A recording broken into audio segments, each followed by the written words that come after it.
গোস্বামীর অন্যতম অস্মাৎ সম্প্রদায় আচার্যবর্য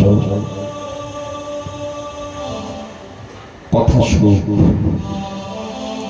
শ্রী শ্রীল কৃষ্ণদাস কবিরাজ গোস্বামী চরণ তিনি তার শ্রী শ্রী চৈতন্য চরিতামৃতে আদি লীলায় মহাপ্রভুর অধ্যয়ন লীলার কিঞ্চিত বর্ণনা দিতে গিয়ে নন্দীশ্বরকে বন্দনা করলেন। কুমনা সুমনস্তং হি জাতি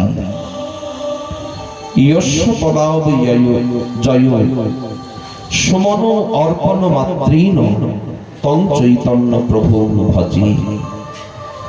আমি সেই শ্রী চৈতন্য মহাপ্রভুকে ভজন করি।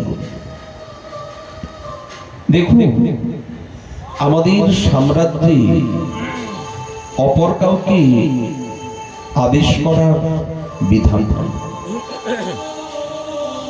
একমাত্র গৌড়ীয় বৈষ্ণব সম্প্রদায় যাদের মূল সিদ্ধান্ত দাঁড়িয়ে রয়েছে প্রেরণাদপি শুনেছেন শ্লোকীর উপরে। স্বভাবতই গৌড়ীয় বৈষ্ণব মাত্রেই দৈন্যের মূর্তি, দীনতা তাদের ভূষণ অলঙ্কার। তো এই জন্যে আপন আপন ভাবেই বলে কথা, মনশিক্ষা। কাউকে বলছেন না, নিজের মনকেই শিক্ষা দিচ্ছে। তো এখানে বলছে, ওরে মন, সেই চৈতন্য প্রভুর চরণকে ভজনা করো। কেন? আমরা তো কলির জীব, আমাদের চিত্ত স্বাভাবিক রূপেই কলুষিত, এতে কোনো সন্দেহ নেই। কারণ কাম, ক্রোধ, লোভ, মদ, মোহ, মাৎসর্য আদি এই রিপুগণের অত্যাচারে তাণ্ডবে হৃদয় কখনো শুদ্ধ সরল স্নিগ্ধ ভাব প্রাপ্ত হয় না। কলির জীব মাত্রই তারা মায়া মোহিত। এই কলিযুগে যেই জন্ম নিয়েছি আমরা প্রত্যেকে মায়ার দাস, কামিনী কাঞ্চনের দাসত্ব করি। অর্থ সম্মানের আমরা সদা সর্বদা লোভে থাকি। আমরা কপটতার মূর্তি, দম্ভের প্রতিমা, দেহবাদী। এটাই আমাদের স্বাভাবিক চিত্তের স্থিতি। হৃদয়কে হাজার বোঝালেও এর বাইরে হৃদয় বুঝতে চায় না, চাই চাই চাই। কিন্তু এই দুষ্ট মনকে, বুদ্ধিটা তো সুন্দর নয়, কুবুদ্ধি। এই মনটাকে সরল করার কোন পথ পদ্ধতি আছে কি? কবিরাজ গোস্বামী পাদ বললেন আছে।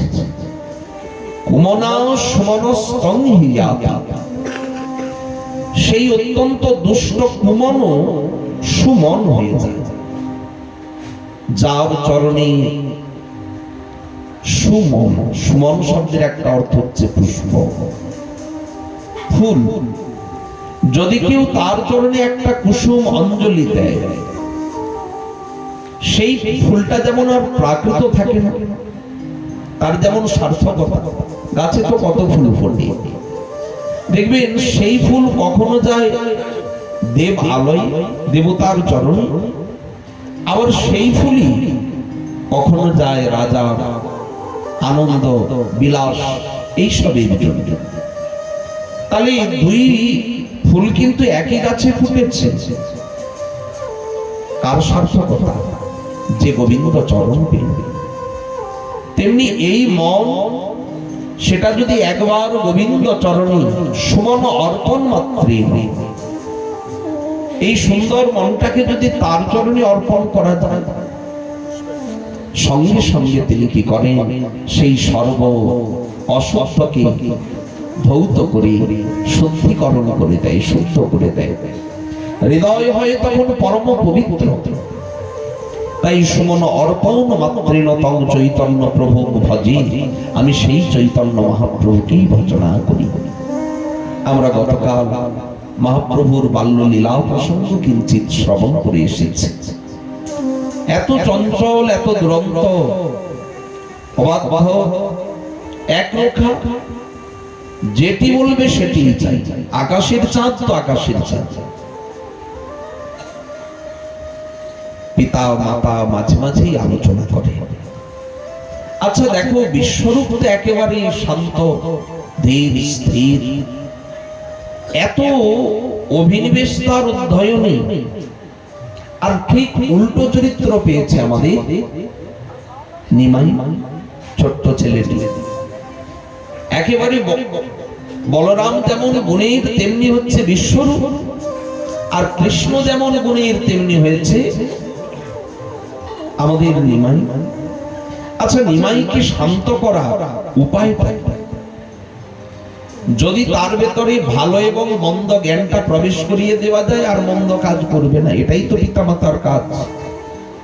পিতামাতার প্রধান দায়িত্ব হচ্ছে সন্তানকে বুঝিয়ে দেওয়া কোনটা ভালো কোনটা মন্দ। এখন পিতা মাতা আলোচনা করছেন, তাহলে কি করে বোঝাবো? যদি লেখাপড়া না করে, শাস্ত্র বুদ্ধি যদি না হয়, ভালো মন্দ জ্ঞান হবে না। তাই নিমাইকে ডেকে একদিন পিতা বললেন, তোমার দাদা এত লেখাপড়া করে, কিন্তু তুমি সারাদিন হো হো টোটো করে খালি ঘুরে বেড়াও, একটু অধ্যয়ন করতে হবে। করবে তো? নিমাই বলছেন, বাবা কতদিন থেকে আমি ভাবছিলাম আপনাকে বলবো, কাজ না থাকলে কি করব, ঘোরাঘুরি তো করি।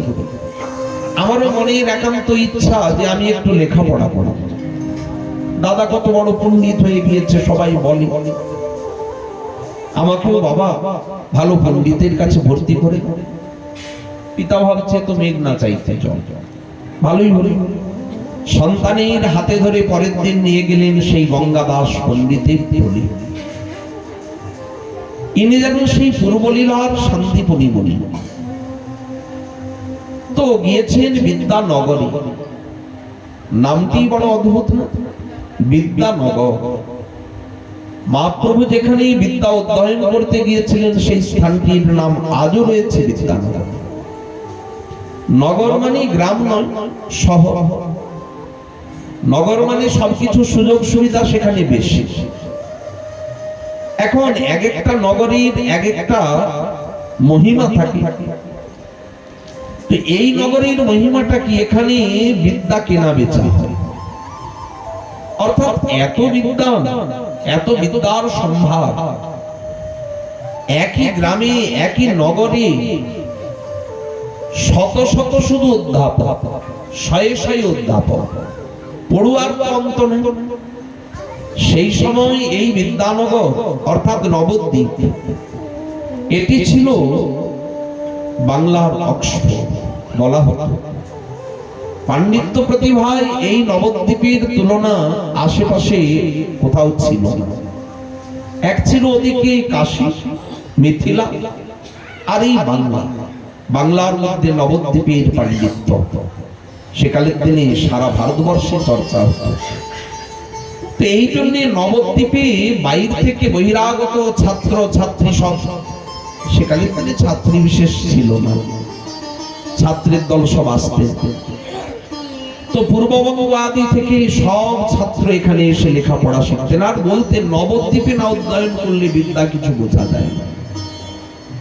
আজ সেই নিমাই পণ্ডিতকে নিয়ে গিয়েছেন বিদ্যানগরে গঙ্গাদাস পণ্ডিতের টলি। বান্ধব, বেরিয়ে এসেছেন গঙ্গাদাস পণ্ডিত। সকলেই খুব সম্মানীয় পূজনীয় জন হচ্ছেন জগন্নাথ মিশ্র, স্নিগ্ধ ব্রাহ্মণ এবং সদাচারী, ন্যায় নিষ্ঠাবান। এমন ব্যক্তিকে কেন শ্রদ্ধা করে? বান্ধব, আমার এই ছেলেটিকে একটু মানুষ করে দিতে হবে। আচ্ছা, অদ্ভুত না জগন্নাথ মিশ্রের ভাব ভাবনা? যিনি পরব্রহ্ম নরাকৃতি রূপে আবির্ভূত হয়েছে, আজ সেই নরাকৃতি পরব্রহ্ম তাকে আবার চিন্তা করছে কি করে মানুষ করব। ধন্য ধন্য বাৎসল্য ভাবের ভাবনা। পিতা মাতার এই বাৎসল্য ভাবের ভাবনার কোনো তুলনা হয় না। আজ তাই গঙ্গাদাস পণ্ডিত কি করলেন, নিমাইয়ের লক্ষণাদি দেখে বললেন, তুমি আমার কাছে লেখাপড়া করবে তো? আচার্যদেব, আপনি যদি কৃপা করে আমাকে শিখিয়ে দেন, আমার যদি হাতে খড়িটা আজকেই দিয়ে দেন। না না, কাল বিলম্ব নয়, শুভস্য শীঘ্রম, শুভ কাজ কখনো ফেলে রাখতে নেই। এই করেই তো আর স্বর্গের সিঁড়ি রাবণের বাধা করব। অতএব কাল বিলম্ব নয়, আজই হাতে খড়িটা হোক। গঙ্গাদাস পণ্ডিতের তোলে সেই প্রথম হাতে খড়ি হল। কিন্তু একটা বিষয় লক্ষ্য করে, নিমাইকে কিছু পড়াতে হয় না, বোঝাতে হয় না। মুখ্যরূপে ব্যাকরণাদি এগুলি তো অধ্যয়ন করে প্রথম অবস্থায়। তো নিমাই পণ্ডিতকে কলাপ ব্যাকরণ এইসব পড়াচ্ছিলেন পণ্ডিত, কিন্তু কি পড়াবে? বড় দাদাদের যদি কিছু একটা প্রশ্ন করে, নিমাই হাত তুলে বসে থাকে। আচ্ছা, এগুলি তো এখনো নিমাইকে পড়ানোই হয়নি। যেগুলো না হলে দাগিয়ে দিয়েছে, ঠিক আছে এগুলো তুমি পড়ে আসবে, ও পড়ে যায়, তাতে তো আর আটকাবার প্রশ্ন নেই। কিন্তু বড় দাদাদের যে প্রশ্ন করে সেগুলির উত্তর দেওয়ার জন্য হাত তুলে বসে থাকে। আচার্যদেব, আমি বলবো বড় দাদারা কেউ পারে না, কঠিন ব্যাকরণের অনেক অনেক সূত্র মনে রাখা যায়। তো দাদারা ভুলে গিয়েছে, ভাই হাত তুলে বসে আছে। নিমাই, তোমাকে তো এখন এগুলি শেখাইনি, পড়াইনি। আচ্ছা আচার্যদেব, উত্তরটা ঠিক হয় কিনা শুনুন। বড় করে বলে দেয়, ঠিকই উত্তর। আচার্যদেব চমকে যান, কি করে তুমি বলছো? আচার্যদেব, আপনি যখন বড় দাদাদেরকে শেখান, পড়ান, আমি তো শুনি পাশে বসে। এই শুনতে শুনতে আমার সবকিছু কণ্ঠস্থ হয়ে যায়, মুখস্থ হয়ে যায়। শ্রবণ মাত্রে কণ্ঠে কইল সূত্র বৃত্তিগত। ব্যাকরণের যত সূত্র সব তার আপনা আপনি কণ্ঠস্থ, শোনা মাত্র। আচ্ছা, এটা কি খুব অবাক বিষয়? যার নিঃশ্বাস থেকে বেদ নিঃসৃত হয়, যার করুণায় ব্রহ্মার মতো ব্যক্তি অজ্ঞ সর্বজ্ঞ হয়ে যায়। ব্রহ্মা জন্মের পরে উনি তো কিছুই জানতেন না। হৃদয়ে যখন শক্তি সঞ্চার করলেন, বেদের তত্ত্বজ্ঞান দিয়ে দিলেন, তখন সর্বজ্ঞ হয়ে গেলেন। তাহলে তিনি শ্রবণ মাত্রে কণ্ঠে সব সূত্র বৃত্তিকে মুখস্থ করে নেবেন, কণ্ঠস্থ করবেন, এ আর কি বিষয়? মনে মনে ভাবেন গঙ্গাদাস পণ্ডিত, একদিন আমার মুখ উজ্জ্বল করবে। এর যে প্রতিভা, একদিন এ এত বড় পণ্ডিত হবে, সারা ভারতবর্ষে তার খ্যাতি সুখ্যাতি একদিন নিশ্চিত ছড়িয়ে পড়বে। দেখুন, শ্রী গুরুদেব আচার্য এই তত্ত্বটা কিন্তু একটু ভিন্ন। আচার্য যিনি হবেন, যিনি গুরুদেব হবেন, তার চিত্তে যদি এক বিন্দু পরশ্রী কাতরতা থাকে, তাহলে তিনি আচার্য বা গুরু হওয়ার যোগ্য নন। আচার্য এবং শ্রী গুরুদেবের সব থেকে গৌরব, শিষ্য যদি বড় হয়, শিষ্যের অগ্রগতি উন্নতিতে আচার্য তত্ত্ব উল্লসিত হবে না, আনন্দিত হবে। আহা, আমার শিষ্য আজ কত বড় হয়েছে। আবার অনুরূপ শিষ্যের কর্তব্যও থাকে। কখনো ভুলে গেলে চলবে না যে আচার্যের কারণেই কিন্তু আমার এই উন্নতি, আমার এই শিখরে উত্তরণ কার কারণে? আচার্যের কারণে, শ্রী গুরুদেবের কারণে। আচার্য মানেই গুরু। তাহলে এখানে শিক্ষাগুরু রূপে মহাপ্রভু বরণ করে নিয়েছেন গঙ্গাদাস পণ্ডিতকে। আর গঙ্গাদাস পণ্ডিত গৌরবী, গৌরবান্বিত। বাহ বাহ, আমার ছাত্র এ বড় হলে বড় পণ্ডিত। কিন্তু নিমাইয়ের এখন এত লেখাপড়ায় মনঃসংযোগ, এটা কল্পনা করা যায় না। সেকালের দিনে এখনকার মতো সুযোগ সুবিধে সব ছিল না। তখন নৌকো মানে ওই দাঁড়বাইতে হতো, গঙ্গার এপার থেকে ওপারে যাওয়া। স্বভাবতই সকাল সকাল খেয়াদি চালু হতো, একটু বেলা হলে তারপরে খেয়া চালু হতো। আর মানুষজনের ভিতরেও একটা ব্যস্ততা ছিল। এই যে আজ বিভিন্ন স্থানে যাতায়াত করতে গেলে আমাদের মনে হয় বাবারি বাবা এত ভিড়, এমন একটা স্থান নেই যেখানে সংঘর্ষ না দেখি। আপনি ট্রেনে যান, বাসে যান, প্রাইভেট কারে যান, জ্যামে আটকে যাবে। কলকাতা যদি পার হতে হয়েছে তাহলে তো গেল, 5 মিনিটের পথ 5 ঘন্টাও লেগে যেতে পারে, তাই না? কিন্তু সেকালের দিনে এত কর্মব্যস্ততা মানুষের ছিল না, ফলত একটু বেলাতে দেরিতে শুরু হতো খেয়া। তখন যে গঙ্গার গতিপথ ছিল সেই অনুসারে নবদ্বীপ থেকে বিদ্যানগরে যেতে হলে গঙ্গা পার হতে হতো। কিন্তু সেই কারণটাকে যদি এখনো নির্ণয় বা নির্বাচন করা হয় তাহলে কিন্তু একটু ভুল হয়ে যায়। সময় পাল্টালে একটু মনটাকেও পাল্টাতে হবে। দেখবেন আগেকার দিনের অনেক মানুষ বলে ছেলেগুলো কি বেয়ারা, লেখাপড়া করে না, কোনো বুদ্ধি শুদ্ধি নেই। আগেকার দিনে ক্লাস 5 পাসের সঙ্গে এখনকার দিনে MA পাসও শিখতে পারে না, বলেন। কিন্তু বৃদ্ধ ব্যক্তির যদি ফোনটা হ্যাং করে, ও কিন্তু আর বাগাতে পারছে না, সেই ছোট ছেলেটার কাছে গিয়ে বলছে দেখ তো আমার কি হয়েছে। তাহলে বুদ্ধিটা কার বেশি? সেকালের দিনের বুদ্ধি সেকালের মানুষের বেশি। কিন্তু আধুনিক বিদ্যা বুদ্ধিতে এখনকার ছেলেদের সঙ্গে আমরা কোনোদিন পেরে উঠবো না, এদের বুদ্ধি অনেক আগে। আমরা যেগুলো ক্লাস 6-7-এ পড়েছি, এখনকার দিনে দেখি ক্লাস 1-2 এ সেই বাচ্চারা সেইগুলো পড়াশোনা করেছে। তাহলে কি করে বলবো বুদ্ধিটা কম? তখনকার সেই বুদ্ধির ধারা এখনকার বুদ্ধির ধারা এক। আমরা কি হয়, কোনো একটা কিছু শুনে ফেললে সঙ্গে সঙ্গে সেই কালে পৌঁছে যাই। আচ্ছা, সেকালের দিনে গঙ্গার গতিপথ আর আজকের দিনের গঙ্গার গতিপথ কি এক আছে? একটা যুক্তিকে নির্ণয় করে যদি কেউ এদিক ওদিক করে দেয়, স্থানকেই যদি পাল্টাপাল্টি করে দেয়, তাহলে তো মুশকিল, বিড়ম্বনা।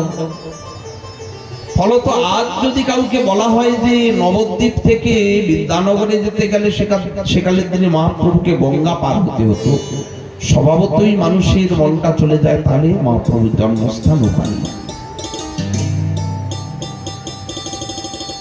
কিন্তু কোন শাস্ত্রে তো মিয়াপুর বা মায়াপুরের সংবাদ আমরা পাই না। নবদ্বীপ হেনগ্রাম ত্রিভুবনে। তবে আবার কোন কোন পক্ষ বলে যে নবদ্বীপ মানে তো 9টা দ্বীপ নিয়ে। আচ্ছা, 9টা দ্বীপ নিয়ে আমরা সবাই পরিক্রমাও করি, তাই না? প্রায় 6 দিন লাগে, এক এক দিন 14-15 কিলোমিটার হাঁটতে হয়। তাহলে কতটা ব্যাপৃত স্থান। এটাকে কি কখনো কেউ গ্রাম বলে? দুটো থানাকে আমরা কভার করি। তাকে যদি বলা হয় গ্রাম, তাহলে আর মানুষের মাথায় বুদ্ধি আছে এটা প্রমাণ হয়, তাই না? তাহলে নবদ্বীপ হেনগ্রাম ত্রিভুবনে নাই। আজ থেকে 150 বছরেরও বেশি প্রাচীন এই শহর, মিউনিসিপ্যালিটি নবদ্বীপ। এই মিউনিসিপ্যালিটি 150 বছর অতিক্রম করে গিয়েছে, প্রায় 156-57 বছরে পড়ে গেল, 60 হতে যায়। তাহলে এত প্রাচীন শহর কাকে কেন্দ্র করে? মহাপ্রভুর জন্মস্থানকে কেন্দ্র করে। তাহলে সেই নবদ্বীপকে কেউ যদি ওপারে নিয়ে চলে যায়, মনে একটু আমাদের দুঃখ হয়, কারণ আমরা তো নদিয়াবাসী, নবদ্বীপবাসী। আমরা নবদ্বীপ মহাপ্রভুকে, মহাপ্রভুর লীলাভূমিকে বড় ভালোবাসি। আমরা তবে কেউ কিন্তু নবদ্বীপের পারে বলি না যে কাজীর সমাধিটাই পারি, যে কাউকে জিজ্ঞেস করলে দেখিয়ে দিও পারি। কিন্তু ব্যতিক্রম শিবাসঙ্গনও পারি, মহাপ্রভুর জন্মস্থানও পারি। এগুলি ঠিক মনকে সুখ দেয় না, পীড়াই দেয়। দেখুন, কোন স্থানের কিছু মহিমাকে প্রকাশ করতে তাই বলি যদি স্থানকে উল্টে পাল্টে দেই তাহলে একটু ভুল হয়ে যায়। তর্কের খাতিরে যদি ধরে নেই যে মহাপ্রভুর জন্মস্থান ওপারি, মানে মিয়াপুর। এখন তো অবশ্য মায়াপুর ধাম, নবদ্বীপ ধাম আর ওপারে গেলে শোনা যায় না। কারোর মুখেই দেখবেন নবদ্বীপ ধাম শোনা যায় না। দেখুন, কোন প্রকার কারোর সাথে দ্বন্দ্ব বিভেদ নয়। আমরা চাই মায়াপুরকেও যেমন আমরা সম্মান দেব, আপনাদেরকেও নবদ্বীপকে সম্মান দিতে হবে। আমাদের নবদ্বীপকে সম্মান না দিলে আমরা কি করে আপনাদেরকে সম্মান দেব? কারণ এই গঙ্গার বক্ষ দিয়ে অনেক জল বয়ে গিয়েছে। তাকে কেন্দ্র করে যদি কেউ বিভ্রান্তি সৃষ্টি করে, তার জন্য যদি নবদ্বীপকে দোষ দৃষ্টিতে কেউ দেখে, নবদ্বীপ মানেই যেন সহজিয়া এমন একটা ভাব, এটা শুনতে বড় ব্যথা লাগে। রাধাকুণ্ডীর বাবাজি মাত্রে সহজিয়া ভাব, এগুলো শুনতে খুব খারাপ লাগে। কথাগুলো দুঃখের থেকে বলেছে। তো দেখুন, আজ থেকে 150 বছরের প্রাচীন মিউনিসিপ্যালিটি কাকে কেন্দ্র করে? মহাপ্রভুর জন্মস্থানকে কেন্দ্র করে। আচ্ছা, মহাপ্রভুর যে জন্মস্থান, তাকে কেন্দ্র করেই তো সিদ্ধ বাবাদের আশা। তাহলে সিদ্ধ জগন্নাথ দাস বাবা, সিদ্ধ গৌর কিশোর বাবা, সিদ্ধ চৈতন্য দাস বাবা, সিদ্ধ বংশী দাস বাবা কোথায় ভজন করেছে? এপারেই তো। শুধু তাই নয়, যে প্রাচীন শ্রী মন্দির নির্মাণ করেছিলেন বীরহাম্বি, সেটিও গঙ্গা গর্ভে চলে গিয়েছিল ভাঙন। পরবর্তীকালে সেই স্থান জেগে ওঠার পরে সেখানে আবার শ্রীমন্দির নির্মাণ করেছিলেন দেয়ান গঙ্গা গোবিন্দ সিং, লালাবাবুর দেয়ান, মুর্শিদাবাদে লালাবাবুর যে দেয়ান ছিল। তো দেখুন, এখানে ব্রজমোহন দাস বাবা, যিনি রাধাকুণ্ডে দীর্ঘ সময় ভজন করেছেন গোবর্ধন তটে, মহাপ্রভুর স্বপ্নাদেশে উনি আসেন এবং উনি পূর্বে একটু ইঞ্জিনিয়ার ছিলেন। ওনার সেই বুদ্ধিকে কাজে লাগিয়ে, সেই শিক্ষাকে কাজে লাগিয়ে উনি বিভিন্ন স্থানে বোরিং করেন এবং সেখান থেকে বর্তমান যেখানে মহাপ্রভুর জন্মস্থান, সেখান থেকে সেই কালো পাথরের নিদর্শন আজও কিন্তু আমরা প্রত্যক্ষ করতে পারি। ধামেশ্বর শ্রীমন মহাপ্রভুর পুরাতন মন্দিরের যে আমাদের চৌকাঠটা আছে, দরজার একটা চৌকাঠ থাকে না, ওটা কাঠ নেই, ওটা পাথর হয়েছে। পুরাতন শ্রীমন্দির, এখন যেখানে ধামেশ্বর মহাপ্রভু সেবিত হন সেটা না। যখন অঙ্গরাগের সময় চিত্রপট ধামেশ্বর মহাপ্রভুর সেবা হয়, সেখানে কালো পাথরের সেই নিদর্শন যা ব্রজমোহন দাস বাবার ব্যবস্থাপনায় উঠেছিল, আজও রয়েছে। তাই নবদ্বীপের মহিমাকে সর্বক্ষণই স্বীকার করতে হবে। যাই হোক, তো সেকালে তিনি মহাপ্রভুকে তাই গঙ্গাবক্ষ পার হয়ে যেতে হতো বিদ্যানগর। আচ্ছা, বিদ্যানগরে যখন যেতে, তাহলে তো ভোরবেলা আসতে পারার কোনো সম্ভাবনা নেই, কারণ গঙ্গায় খেয়া চালু হতে হতেই অনেকটা বিলম্ব হয়। দাঁড়বে সেকালের দিনে পারাপার ছোট ডিং নৌকো। কিন্তু নিমাই ভোরের বেলা বিদ্যালয়ে এসে উপস্থিত হয়, এত লেখাপড়ায় মানুষ সংযোগ। আচার্যদেব জিজ্ঞাসা করে, নিমাই এত ভোরে তুমি কি করে এসে উপস্থিত হই? খেয়া তো এখনো চালু হয়নি। নিমাই বলেন, আচার্যদেব মাঝি ভাইয়ের সঙ্গে একটা চুক্তি হয়েছে, উনি পার করিয়ে দেন। চুক্তি কিসে? আমি জিজ্ঞেস করেছিলাম, মাঝি ভাই তুমি তো এখন খেয়া পারা পার করছো, এই পারের পরি দিয়েই তো তোমার সংসার চলে। মাঝি ভাই বলে, হ্যাঁ ভাই, তাই।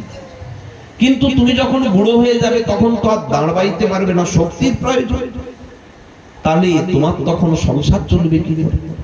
মাঝি ভাই মাথায় হাত দিয়ে বলে, এটাই তো চিন্তা। আরে কোনো চিন্তা নাই, যদি আমার হয়ে তুমি একটু কাজ করো তাহলে তোমার চিন্তা কোনোদিন আর থাকবে না। কেন? আমাকে একটা অতিরিক্ত খেয়া দিয়ে এখন পার করাতে হবে। তোমার শক্তি আছে, সামর্থ্য আছে, একবার একটা খেয়া দিতেই পারো। কিন্তু তুমি যদি ভোরের বেলা আমাকে একটা খেয়াতে পার করিয়ে দাও, আমি বেশি করে লেখাপড়া করতে পারবো, আর বেশি লেখাপড়া করলে বড় পণ্ডিত হতে পারবো। যত বড় পণ্ডিত হব তত নাম ডাক, প্রশংসাটা তো তত বেশি হবে, আর নাম ডাক যত ছড়িয়ে পড়বে তত শিষ্য, তত ছাত্র এসে আমার পাঠশালায় ভর্তি হবে, দান দক্ষিণাও একটু বেশি হবে। কারণ যদি পড়ুয়া ছাত্র শিষ্য যদি বেশি হয়, তাহলে দান দক্ষিণা তো বেশি আসবে। দেখো, তোমার জন্য বড় পণ্ডিত হব, তার জন্যই তো আমার উপার্জন। তাহলে তার একটা ভাগ আমি তোমাকে দেব। তার মানে এখন তোমায় আমাকে দেখতে হবে, পরে আমি তোমার দায়িত্ব নিব। মাঝি ভাই রাজি হয়ে গেল। সেই থেকে মাঝি ভাই ভোরের বেলা আমাকে খেয়াতে একটা অতিরিক্ত খেয়া দিয়ে পার করিয়ে দিল। গঙ্গাদাস পণ্ডিত মনে মনে ভাবছে, নিমাইয়ের যে চাটু বাবা, এত মিষ্টি ভাষা, এতে কোনো বিস্ময়ের কিছু নাই যে মাঝি ভাই মোহিত হবে, হতেই পারে। তবে কি জানেন, একদিন কিন্তু প্রভু ধরা পড়ে গিয়েছে। উনি কি করে কেমন ভাবে পার হন সেটা ধরা পড়ে গিয়েছে। এই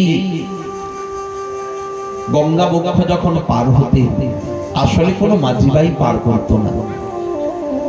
তিনি তো স্বয়ং ভগবান, তার ইচ্ছাই কি না হয় করতুম অকর্তুম অন্যথা করতুম সমর্থ, সবই তিনি করতে পারে। অতএব তার পক্ষে কিছু বিস্ময়ের ব্যাপারই আমাদের কাছে যেটা বিস্ময়ের, সেটা তার কাছে স্বাভাবিক। আমরা একটা ঘর চালাতে পারি না, তাই না? একটা সংসার ঠিক মতো পরিচালনা করতে পারি না, ঠোকাঠুকি লেগে যায়। কিন্তু অনন্ত বিশ্ব ব্রহ্মাণ্ড রূপী সংসার ঘুরছে, কারোর সঙ্গে কারোর ঠোকাই লাগছে। ঠোকা লাগলেই তো গেল, তাহলে তো ব্রহ্মাণ্ডের লয় পড়ল। তাহলে ওনার যে কাণ্ড কারখানা, তাকে আমাদের মস্তকে, আমাদের বুদ্ধিতে কোন প্রকার আসবে? তো আজ সেই সচিনন্দন তিনি গঙ্গার বক্ষ পার হন কি রূপে? না, নিজের উত্তরীয় বসনটাকে 4 ভাগ করে দেন, আসন মতো জলের উপরে বিছিয়ে দেয়, তার উপরে উঠে বসে আপনি পার হয়ে চলে যায়। আচ্ছা, কখনো বসনের উপরে কেউ বসতে পারে? জলের উপরে, জলের উপরে একটা বস্ত্র দিয়ে তার উপরে কেউ বসতে পারে? সে তো ডুবে যাবে। কিন্তু প্রভু দিব্যি পার হয়ে যায়। একদিন গঙ্গাদাস পণ্ডিত গঙ্গায় স্নান করছিলেন। তো ভোরের বেলা, সেই ব্রহ্ম মুহূর্ত, শীতকাল, আলো আঁধারি পরিবেশ, তখনও ঠিক মতো আলোটা ফোটেনি। অস্পষ্ট একটা বোঝা যাচ্ছে চারিদিকে। হঠাৎ স্নান করতে করতে লক্ষ্য করলেন, ওপারে কে একজন যেন নিজের বস্ত্রটাকে 4 ভাগ করে বিছিয়ে দিল, জলের উপরে বিছিয়ে তার উপরে উপবেশন করে হাতকে দাঁড় করে ওই জলকে টানতে টানতে বাইতে বাইতে ওপার থেকে এপারে আসছে। এই দৃশ্যটা দেখে অবাক বিস্মিত হলেন। নবদ্বীপে এত বড় বিদ্যা কে জানে? এটা তো সাধারণ কারোর পক্ষে সম্ভব না। নিশ্চয় কোনো না কোনো সিদ্ধি জানে, সিদ্ধিবিদ্যার দ্বারা এই সব করা সম্ভব। এখন যত নিকটে আসছে তত দেখতে পাচ্ছে, স্পষ্ট হচ্ছে, আর এ তো আমার নিমাই। এই জন্যে ভোরের বেলা আসে আর বলে কিনা, মাঝি ভাইয়ের সঙ্গে চুক্তি হয়েছে, বেটা আজ তো ধরা পড়েছে। কিন্তু উনি যে দেখছেন এটা কিন্তু বুঝতে দিচ্ছে না, কারণ নিমাইও ঘাটে ওঠে না, একটু দূরে ওঠে, পাছে যদি কেউ দেখে ফেলে। গঙ্গাদাস পণ্ডিত একেবারে কণ্ঠ পর্যন্ত জলের মধ্যে দেহটা নাবিয়ে আর মুখটা তুলে খালি দেখছে। এদিকে নিমাই উঠে যথারীতি চলে গিয়েছে বিদ্যালয়, পাঠশালা। গঙ্গাদাস পণ্ডিত অনেক সময় গঙ্গা স্নান করলেন আর মনে মনে অনেক কিছু চিন্তা করলেন নিমাইয়ের বিষয়ে। শেষে এসে যখন ঘরে দেখছে নিমাই পড়তে বসেছে, আচার্যদেব জিজ্ঞাসা করলেন, নিমাই এত ভোরের বেলা গঙ্গা পার হলে কি করে? আচার্যদেব, আপনাকে না বলেছিলাম আমার সঙ্গে মাঝি ভাইয়ের একটা চুক্তি হয়ে গিয়েছে, আমাকে পার করিয়ে দেয়। আচ্ছা, এক কাজ করো তো, আমাকে একটা নমস্কার করো, চরণটায় হাত দাও। আচার্যদেবের চরণটা ধরেছে, এবার বলো কি করে পার হয়েছে? আচ্ছা, আচার্য চরণ ছুঁয়ে কি মিছা কথা বলা যায়? আর স্বয়ং ভগবান যদি মিথ্যে কথা বলে দেয়, তাহলে জগৎ কি শিক্ষা নেবে? আচার্য চরণ ধরে মিছা কথা? উনি আর কিছুটি বলছেন। গঙ্গাদাস পণ্ডিত বলে, আজ নিজের চোখে দেখেছি নিমাই ফাঁকি দিতে পারবে না, বলো কি করে পার হয়েছে? কিচ্ছুটি বলছেন। আচ্ছা, মৌন কিসের লক্ষণ? মৌন তো সম্মতির লক্ষণ। মানে আচার্যদেব আপনি যেটা দেখেছেন ওটাই ঠিক, এই সম্মতি তো, এই জন্য আর কিছুটি বলছেন নিমাই। এই জন্য তুমি একবার শুনলেই কণ্ঠস্থ করে না, তুমি তো সাধারণ মনুষ্য বালক, তুমি তো স্বয়ং ভগবান। তাহলে কাকে আমি শিষ্য করেছি? যিনি জগৎগুরু তাকে করেছি শিষ্য। এই লজ্জা আমি কোনোদিন মুছতে পারবো জগৎ থেকে? তাই তোমার মতো শিষ্য আমি চাই না বাপ, তুমি জগতের গুরু হয়েই থাকো।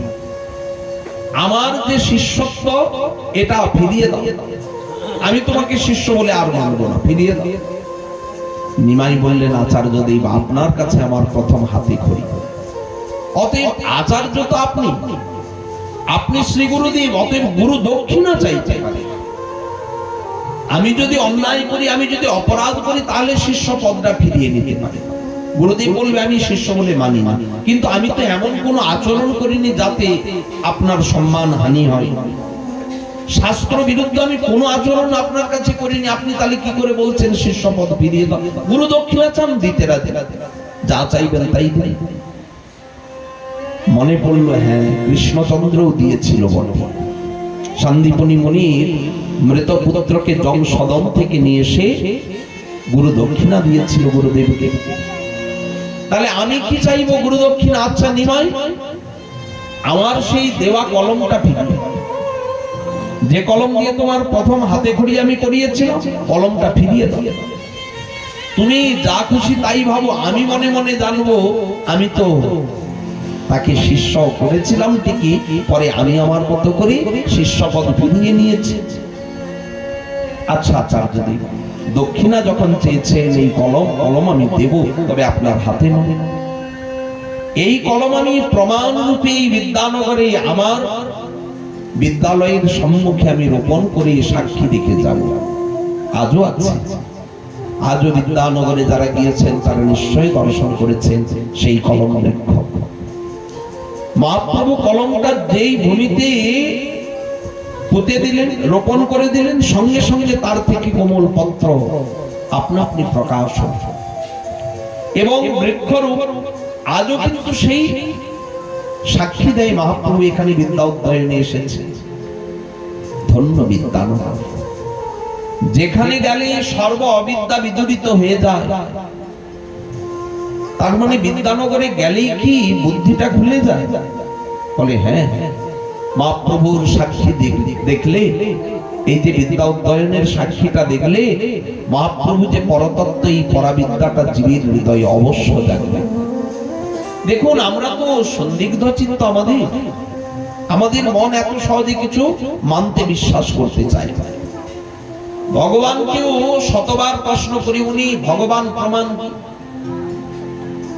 হাজার রকমের আমরা প্রশ্ন করি না, উনি ভগবান প্রমাণটা কি?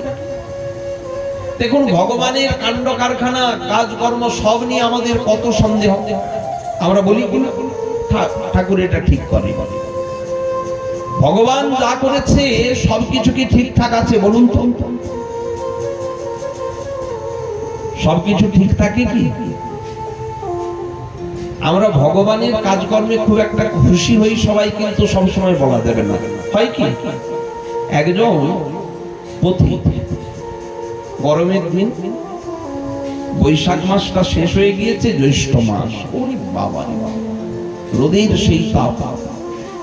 এক পথিক দীর্ঘ পথ অতিক্রম করে যাচ্ছিল, হঠাৎ এত ক্লান্তি লাগছে আর ভালো লাগছে না, শেষে বসে পড়েছে একটা গাছতলা দেখে। বেশ সুন্দর দেখে, গাছের তলায় বসে ছায়া, একটু ঠান্ডা মৃদু মৃদু হাওয়া বইছে, গাছের তলা তো ঠান্ডা। উপরে তাকিয়ে দেখে কি সুন্দর আম হয়ে আছে, কিন্তু বসে বসে ওই আমগুলোর দিকে তাকিয়ে ভাবছে ভগবানের সৃষ্টিটা ঠিক নাই, এত মিষ্টি ফল আম, বলুন তাহলে এত সুন্দর খাবার বস্তুটা এতটুকু করেছে। পাশে দেখছে একটা লাউয়ের ভেড়া, এই লাউ বড় ঝুলে আছে, প্রায় 5 থেকে 7 কেজি হবে। আচ্ছা, কেমন একটা লতানো গাছ, তার মধ্যে দিয়েছে 5-7 কেজি একটা লাউ। তাহলে ভগবানের সৃষ্টি ঠিক আছে? সৃষ্টিটা আদেও কিন্তু ঠিক নাই। কেন? আমটা যদি বড় লাউয়ের মতো, কুমড়োর মতো বা তরমুজের মতো যদি হতো বড় বড়, কত আমি রস আমরা পেতাম। আর দেখো, একটা তরমুজ, একটা কুমড়ো, লতানো গাছ, অথচ 5-7 কেজি। ভাবছে মানে ভগবানের উপরে ঠিক সন্তুষ্ট হতে পারেনি, শুয়ে পড়েছে, ক্লান্ত তো, একটু না নিদ্রা ধরে গিয়েছে, তন্দ্রা একটা এসে গিয়েছে। আর এমন সময় একটু হালকা হাওয়া দিয়েছে, আর উপর থেকে একটা আম পড়বি তো পড়ে একেবারে সোজা নাকের ঠাস করে লেগেছে। চমকে উঠে ঘুম ভেঙে সঙ্গে সঙ্গে উঠে বলে, ঠাকুর তোমার সৃষ্টি ঠিক আছে, বিলকুল ঠিক আছে। বলে কেন? বলে যদি ওখানে যদি ওই 7-8 কেজি কুমড়োটা যদি বা লাউটা যদি থাকতো, আর ওটা যদি নাকে পড়তো, রাম রাম সত্যি হয়, মানে এখানেই আর শেষ। ভালো করে দেখবেন, যখন বেল গাছে খুব পাতা থাকে তখন বেল পাকে, ছায়া আছে, বেল তলায় বসবে, বেল পড়ার ভয় নেই। আর যখন বেলটা ঠিক পাকবে, দেখবেন একটাও গাছে আর পাতা পাবে। তাহলে ভগবানের সৃষ্টি ভুল আছে, আমাদের বুদ্ধিতে কুলোয় না। অতএব যা কিছু আমরা ভগবানের উপরে চাপিয়ে দিই। এই জন্য ভগবানকে মাঝে মাঝে একটু ডেমো দেখাতে হয়। ডেমো মানে বোঝেন তো? মানে একটা কিছু না দেখালে বিশ্বাস করতে চায় না। এই জন্য ঠাকুরজি কি করেন, এক এক লীলাস্থলীতে তার এক এক লীলার সাক্ষী রেখে দিয়েছেন, যা দেখলে মানুষের মনে আজও বিশ্বাস হয়। এই কলম বৃক্ষ হচ্ছে তেমনই সাক্ষী, যেখানে গেলে পরাবিদ্যার বিষয়ে একটা স্বাভাবিক জ্ঞান জাগরিত হয়। না, মহাপ্রভু সাধারণ ছিলেন। আচ্ছা, আজও কালনায় গিয়েছেন, সেই তেঁতুল বৃক্ষ সবাই দেখেছেন। আজও গিয়েছেন না কাজীর সমাধিতে? মহাপ্রভু যে চাপা গাছটা লাগিয়েছিল, কতখানি বেড়টা হবে? প্রায় কাছাকাছি বাইরের মতো, এই যে উঠোনটা আছে উঠোনের কাছাকাছি। তাহলে এতখানি বেড় যুক্ত বৃক্ষ আজ পর্যন্ত কোথাও দেখা যায়? মহাপ্রভুর করুণার সাক্ষী আজও রয়েছে। তাই ভগবানের কখনো কখনো লীলাস্থলীতে ভগবান কিছু অদ্ভুত দৃশ্য দেখান, যাতে মানুষের প্রতীতি হয়, বিশ্বাস হয়। তো এই রূপে বিদ্যানগরে মহাপ্রভু সাক্ষী রাখলেন তার সেই কলমটা আমি এখানে অধ্যয়ন করেছি। এরপরে গঙ্গাদাস পণ্ডিত বললেন, আর তাহলে তোমাকে কি শেখাবো? শেখানো ততক্ষণই যায় যতক্ষণ জানতে পারা যায় ও জানে না আমি এই বিষয়টা জানি। কিন্তু আমি যদি জানি যে আমার থেকে উনি তো ভালো পাঠক, তাহলে এখানে বসে পাঠ করাটা বোকামি হবে।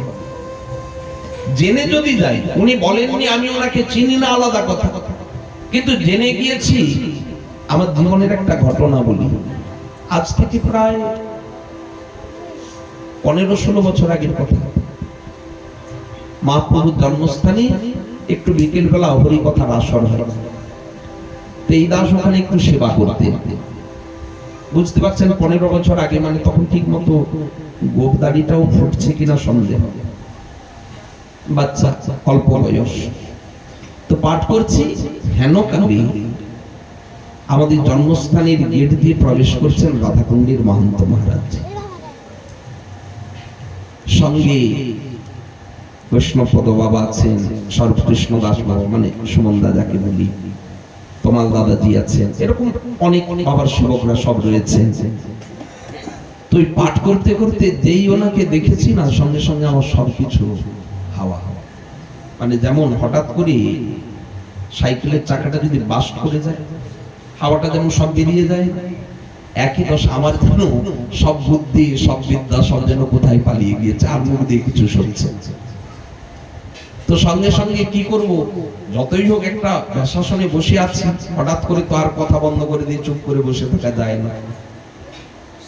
তো ওখান থেকে বললাম, আমাদের অহভাগ্য, রাধাকুণ্ডের থেকে মহারাজ জি এসেছেন, ওনার একটু কৃপা আশীর্বাদ যদি আমরা পাই, সেবারে বাবা ওখানে বসে, মহারাজ ওখানে বসে উনি মহাপ্রভুর কিঞ্চিত মহিমা কীর্তন করেছিলেন।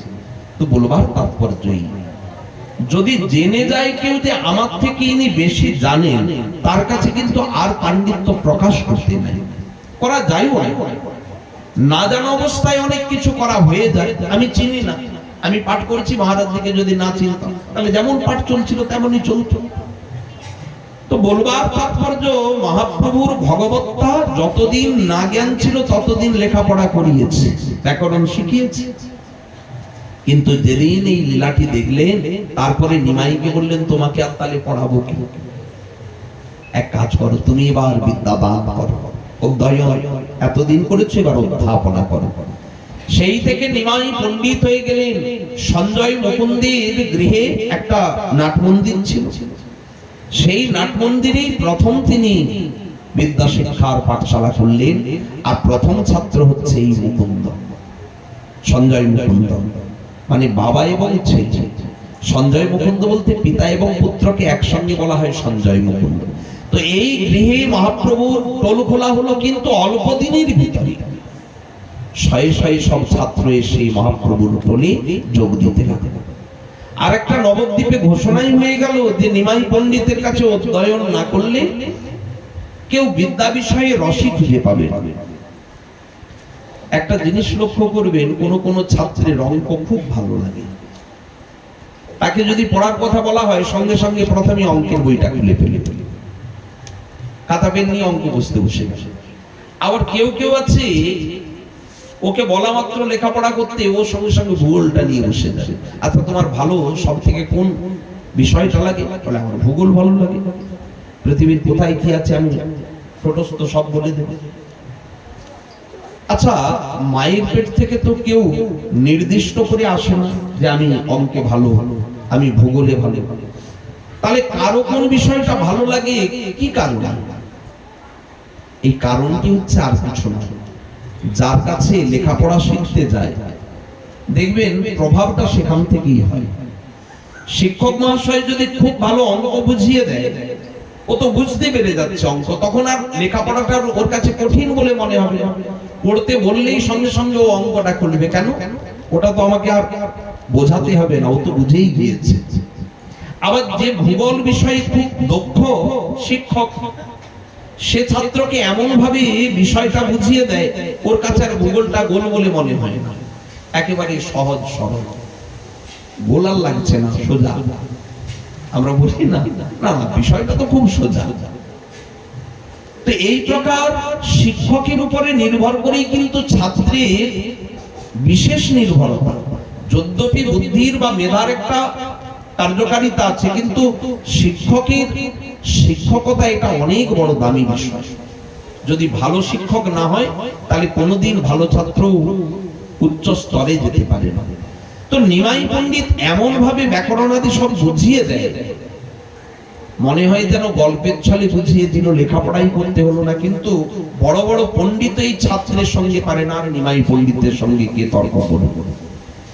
উল্টে নিমাই পণ্ডিত যে কোনো পণ্ডিতকে দেখলেই ডেকে আর তার সঙ্গে তর্ক বাঁধিয়ে দেয়, শাস্ত্রের বিষয়ে যুক্তি তর্কের আলোচনা বসিয়ে দেয়। নিমাই পণ্ডিতকে এখন তো দেখলেই অন্যান্য সব পণ্ডিতরা বলে ওকে আর সম্মুখে রেখে যাওয়া যাবে না। নিমাইকে সম্মুখে রেখেছে মানে ঘুরপথ দিয়ে হলেও পালাতে হবে, যাতে কাছাকাছি না চলে আসে। কারণ এটা তো অপমান, এক বালক শিশুর কাছে যদি বড় পণ্ডিত যাকে সবাই সম্মান করে সে যদি পরাস্ত হয়ে যায়, একটা অসম্মানের ব্যাপার না? এই জন্য বড় বড় পণ্ডিতরাও নিমাই পণ্ডিতকে দেখলে এখন ভয় পায়। সবাই এখন বলা বলি করে যে নিমাই পণ্ডিতের কাছে অধ্যয়ন না করলে কিছু শেখা যায় না। নিমাই পণ্ডিতের মনে একটু ইচ্ছা হলো একবার পূর্ববঙ্গে যাব। কারণ আছে, যে কারোর একটা মাতৃভূমির প্রতি টান থাকে। বলা আছে সন্ন্যাস গ্রহণ করলেও জননী এবং জন্মভূমিকে কখনো ভোলা যায় না, ভুলতেও নাই। কারণ জননী এবং জন্মভূমি দুইয়ের কৃতিত্ব প্রত্যেকটি জীবের উপরে থাকে। তো এই জন্যে নিমাই পণ্ডিত যদিও জন্মেছেন নবদ্বীপে, কিন্তু ওনার পিতার জন্মটা তো শ্রীহট্টি। একটা টান, একটা আকর্ষণ তো থাকে। আজও দেখবেন যে সব অঞ্চলে খুব ভক্ত পরিমণ্ডল, আসলে অনেক অনেক শ্রোতা হয়, ভালো করে খোঁজ নিয়ে দেখলে দেখা যাবে তাদের সূত্রটা ঠিক পূর্ববঙ্গের সঙ্গে আছে। যে এলাকাতে পূর্ববঙ্গের নেই, যেমন দেখবেন গঙ্গার এপার ওপার দুটো তো পার, আপনি যেই হাওড়ায় চলে যাবেন দেখবেন ভক্তির গন্ধ খুব একটা পাবেন।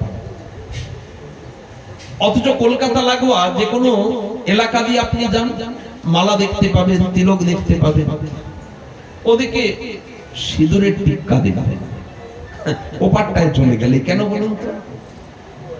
ওপারে কিন্তু পূর্ববঙ্গীয় মানুষের খুব বেশি বসবাস, কিন্তু গঙ্গার এপার যদি ভালো করে লক্ষ্য করা হয় তাহলে পূর্ববঙ্গের বাস অনেক বেশি। আর পূর্ববঙ্গে মহাপ্রভুর করুণা অনেক অনেক বেশি। আমরা যখন বাংলাদেশে গিয়েছি দেখেছি, পার্সেন্ট তো বলার নয়, 2-3%, মানে একটা এলাকায় 98 জন 99 জনই হচ্ছে মুসলিম, 1-2 হচ্ছে হিন্দু। আমাদের যেমন অনেক অনেক অঞ্চল আছে হিন্দু অধ্যুষিত, যেখানে কেবলই হিন্দুর বাস, 1-8টা ঘর হয়তো মুসলিম দেখা যায়, এমন অনেক জায়গা আছে। তো সেরকম ওদেশে গেলে 1-8টা মুসলিম দেখা যায়, এই 1-8টা হিন্দু দেখা যায়, অধিকাংশ হচ্ছে মুসলিম। সেখানে আসর যদি দেখেন মাথা খারাপ হয়ে যায়, 5,000-10,000 ভক্ত একসঙ্গে বসে আছে। শুধু বসে নাই, মহাপ্রভুর ভক্ত যদি কেউ যায়, তাদের যে আতিথেয়তা, এটা অন্যত্র কোথাও, পৃথিবীর কোথাও এই আতিথেয়তাটা পাওয়া যাবে না। যে কোনো গৃহে গেলে তারা যেন মনে করেন সাক্ষাৎ বৈষ্ণব ঠাকুর এসেছে। বৈষ্ণব নন, বৈষ্ণব ঠাকুর। আরো একটু ভালো করে বললে ঠাকুর মশাইয়ের কথাই বলতে হয়, ঠাকুরের ঠাকুর আমার বৈষ্ণব গোসাই।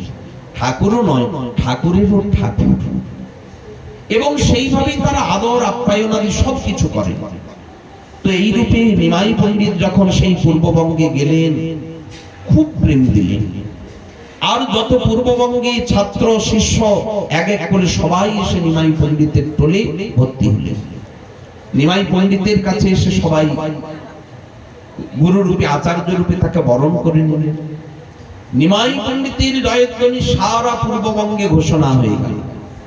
এত বড় পণ্ডিত আর বোধহয় জগতে দ্বিতীয় কেউ নাই।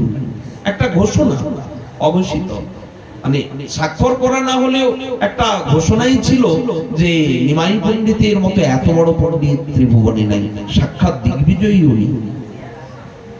মহাপ্রভু যখন গেলেন, তখন সেই পূর্ব মহাপ্রভুর পিতার যে জন্মভিটা, অর্থাৎ শ্রীহট্টে যেখানে উপেনী মিশ্র শোভাময়ী দেবী থাকতেন, সেখানে গিয়ে পিতা এবং ঠাকুরদা এবং ঠাকুমার সঙ্গে সাক্ষাৎ করলেন। সেখানেই মহাপ্রভুর সর্বপ্রথম বিগ্রহ নির্মাণ। দাদু চিনে ফেলেছিলেন, কারণ আমি তো স্বপ্নাদিষ্ট হয়েছিলাম। শোভাময়ী দেবী এবং উপেন মিশ্র দুজনেই স্বপ্ন দেখেছিলেন, আজ্ঞা দিয়েছিল যে তোমার পুত্র পুত্রবধূকে নবদ্বীপে পাঠিয়ে দাও, বিশেষ প্রয়োজন, অনন্ত জ্যোতির্ময় ধাম সবে প্রকাশিত হচ্ছে। এই লীলা তো দেখেছিলেন। আর নিমাইয়ের সর্বকিছু লক্ষণাদি দেখে উপেন মিশ্র বুঝলেন এ তো সাধারণ আমার নাতি নয়, এ তো জগৎ বিশ্ব ব্রহ্মাণ্ডের অধীশ্বর। তাই কি করলেন? মহাপ্রভুর শ্রীবিগ্রহ নির্মাণ করলেন। কারণ নিমাইকে তো আর একভাবে ওখানে ধরে রাখতে পারবেন না।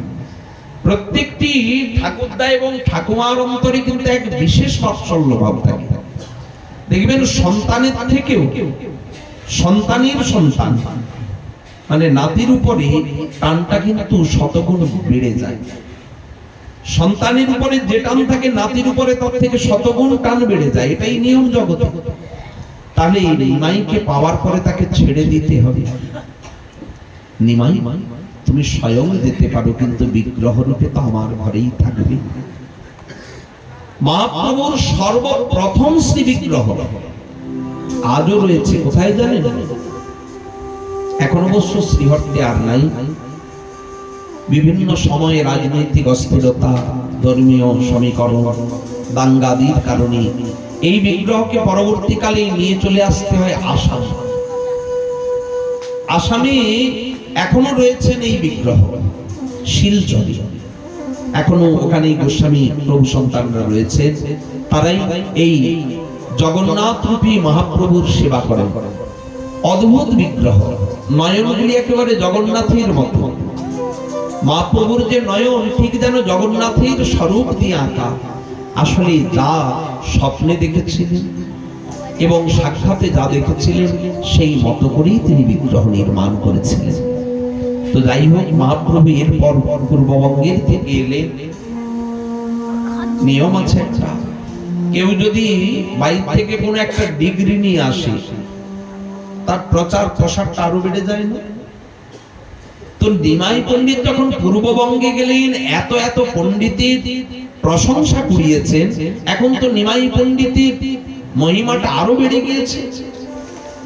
এদিকে হেনকালে এক পণ্ডিত, উনি দিগ্বিজয়ী, সরস্বতীর বরপুত্র, সরস্বতী মায়ের আরাধনা করেছিলেন, সরস্বতী ওনাকে আশীর্বাদ করেছে। কি চাও? দেবী, আপনাকে আমার জিহ্বার অগ্রে বসে থাকতে হবে। ঠিক আছে, তাই হয়। সেই থেকে জিহ্বার অগ্রে সরস্বতী তিষ্ঠতি, বসে আছে। আচ্ছা, সরস্বতী যদি জিহ্বার অগ্রে বসে থাকে, তাহলে তাকে কেউ পরাস্ত করতে পারবে এই জগৎ সংসারী? বিদ্যার অধীশ্বরী সরস্বতী, তাহলে তিনি বসে আছেন জিহ্বা। স্বভাবতই যখন যে দেশে গিয়েছে তাবড় তাবড় পণ্ডিত, মিথিলায় তো আর সাধারণ পণ্ডিতের বাস ছিল না। কাশীর মতো স্থান, একেবারে দক্ষিণ ভারত, পশ্চিম ভারত, উত্তর ভারত আদি বিজয় করে সবশেষে পূর্ব ভারতে প্রবেশ করছে। তো পূর্ববঙ্গের উপর দিয়ে যখন পূর্ব ভারতে আসেন, পূর্ববঙ্গে তখন বলা বলি করছে লোকে, যাক না নিমাই পণ্ডিতের কাছে। এই দিগ্বিজয়ী পণ্ডিত একবার যদি নিমাই পণ্ডিতের খপ্পরে পড়ে, বুঝবে কত ধানে কত চাল। দিগ্বিজয়ী পণ্ডিতের কথাগুলি সব কানে আসছে, আর মনে মনে ভাবছে, এরা তো আর জানে না আমি কে। কে এমন নিমাই পণ্ডিত যার কাছে নাকি আমাকে বুঝতে হবে কত ধানে কত চাল? আমাকে দেখে 10 বার দণ্ডবত করে পড়বে সেই নিমাই পণ্ডিত যখন, তখন এরা কি বলবে? দেখাবো এদেরকে। আচ্ছা, তাহলে তো নবদ্বীপে যেতে হয় নিমাই পণ্ডিতের কাছে। দিগ্বিজয়ী পণ্ডিত নবদ্বীপের উদ্দেশ্যে তাই আসছে। আর নবদ্বীপ তো পণ্ডিতের ভূমি বটে, বাংলার অক্সফোর্ড বলাও তো আগেই বলেছে। তো যখন সেই দিগ্বিজয়ী পণ্ডিত এই নবদ্বীপে আসছেন, সেদিন পূর্ণিমা তিথি ছিল, আর সন্ধ্যেও হয়ে গিয়েছে। মহাপ্রভু কি করতেন না, তখন তিনি ছাত্র শিষ্যদের সব গঙ্গার তীরে বসে একসঙ্গে লেখাপড়া করতেন। যা কিছু শেখাতেন ওই গঙ্গার তীরে বসে একটা আবেশে পণ্ডিতজি ছাত্রদের পড়াতেন। তো সন্ধে হয়ে গিয়েছে, প্রকৃতি পরিবেশ বড় উত্তম, সুন্দর, চাঁদ উঠেছে, গঙ্গা প্রবাহিত হচ্ছে, গরমের দিন, হালকা হালকা হাওয়া বইছে, গঙ্গার বুকে তরঙ্গ অতি অপরূপ শোভা বিস্তার করেছে। হেনকালে দিগ্বিজয়ী মিলিল তথায়। দিগ্বিজয়ী যেই এসে উপস্থিত হয়েছে, চারিদিকে তার যত সব স্থাবকগণ রয়েছে, শিষ্য রয়েছে, সাথে সাথে সব যাচ্ছে না। তো দিগ্বিজয়ী পণ্ডিতের সবাই জয়ধ্বনি করে উঠলেন, বলিয়ে দিগ্বিজয়ী পণ্ডিত কি। তার মানে আপনারা কোন দলে বুঝে গেলেন? লক্ষণ তো ভালো না। আপনারা তো অনেকেই দেখছে দিগ্বিজয়ী দলে রয়েছে, সব জয়ধ্বনি করছে। আচ্ছা, ঠিক আছে, দেখা যাক মহাপ্রভুর দলে কতজন আছে, বেশি না কম ধরে নেব। তাহলে বলিয়ে নিমাই পণ্ডিত কি। তবে এখনো জয়ধ্বনি হয়নি, তার আগেই দেখছি জয়ধ্বনি ভালোই আছে। এখনো তো নিমাই পণ্ডিত যেতেনি, কিন্তু দিগ্বিজয়ী পণ্ডিত সারা দিক বিজয় করে তারপরে এসেছে। এসে কি করেছে, উনি খোঁজ খবর করছেন নিমাই পণ্ডিত এখানে কোথায়। হাজার শত শত শিষ্য পড়ুয়া, কিন্তু কাউকে জিজ্ঞেস করেনি, জিজ্ঞেস করছে নিমাই পণ্ডিত। কেন বলুন তো? দেখবেন 1000 জন থাকলেও তার মধ্যে যদি মহাপ্রভুকে বশ করিয়ে দেওয়া হয়, তাহলে সবার দৃষ্টিটা কিন্তু মহাপ্রভুর দিকে চলে যায়। এই যে মহাপ্রভুর জন্ম তিথি হলো, সন্ধ্যেবেলা মহাপ্রভুর অভিষেক হচ্ছে। প্রায় মহাপ্রভুর জন্মস্থানে নাই নাই করে কয়েক হাজার ভক্ত, দাঁড়াবার কোনো জায়গা নেই। মহাপ্রভুকে ঠিক মতো দর্শন করার মতো অবস্থা থাকে না, এত ভিড়, একেবারে লোকে লোকার। কিন্তু কেউ কারোর দিকে তাকায় না, কার পাশে কে পরিচিত দাঁড়িয়ে আছে অত খেয়ালি নেই, সবার দৃষ্টি ওই একজনের দিকে। মহাপ্রভু যদি কোথাও গিয়ে উপনীত হয়ে যায়, সকলেই সব মন প্রাণ সর্বস্ব আকর্ষণ করে নেয়, টেনে নেয়। এই জন্য আজ সবাই থাকতেও নিমাই পণ্ডিতকেই পণ্ডিত জিজ্ঞাসা করেছেন, দিগ্বিজয়ী পণ্ডিত জিজ্ঞাসা করেছে, আচ্ছা নিমাই পণ্ডিত এখানে কোথায়, ওনার ঘরটা কোথায়? মহাপ্রভু বলে, ছাড়ুন নিমাই পণ্ডিতের কথা, আপনি দিগ্বিজয়ী পণ্ডিত নবদ্বীপে এসেছেন, সুস্বাগত, অভাগ্য আপনি এসেছেন, এটা আমাদের সৌভাগ্য। আমরা লোকের কাছে বলতে পারবো যে দেখো আমরা দিগ্বিজয়ী পণ্ডিতকে নিজের চোখে দেখেছি। যেমন আমাদের যারা সিদ্ধ মহাত্মা, তাদেরকে যারা চোখে দেখেছে তারা যেমন অপরের যারা দেখেনি তাদের কাছে গৌরব করে বলে। এই কদিন আগেই আমি মেদিনীপুরে একটা পাঠে গিয়েছিলাম, উনি এসে বলছে, খুব বৃদ্ধ, বয়সটা প্রায় 85-90 এর কাঠগোড়া, হাতে একটা লাঠি নিয়ে সারা শরীরটা কাঁপছে, এসেছে। তো ওনাকে দেখে ওনাকে জিজ্ঞেস করলাম যে বাবা আপনার শ্রী গুরু মহারাজ, অদ্ভুত ভাব, হাতে নামের মালা, বাইরে ফেলে ধরে নিয়ে ফেলবো বাইরে। তো দেখুন এই যে মহাপ্রভু, এই সেই বৃদ্ধ ব্রাহ্ম, বৃদ্ধ ভক্ত, অদ্ভুত ভাব।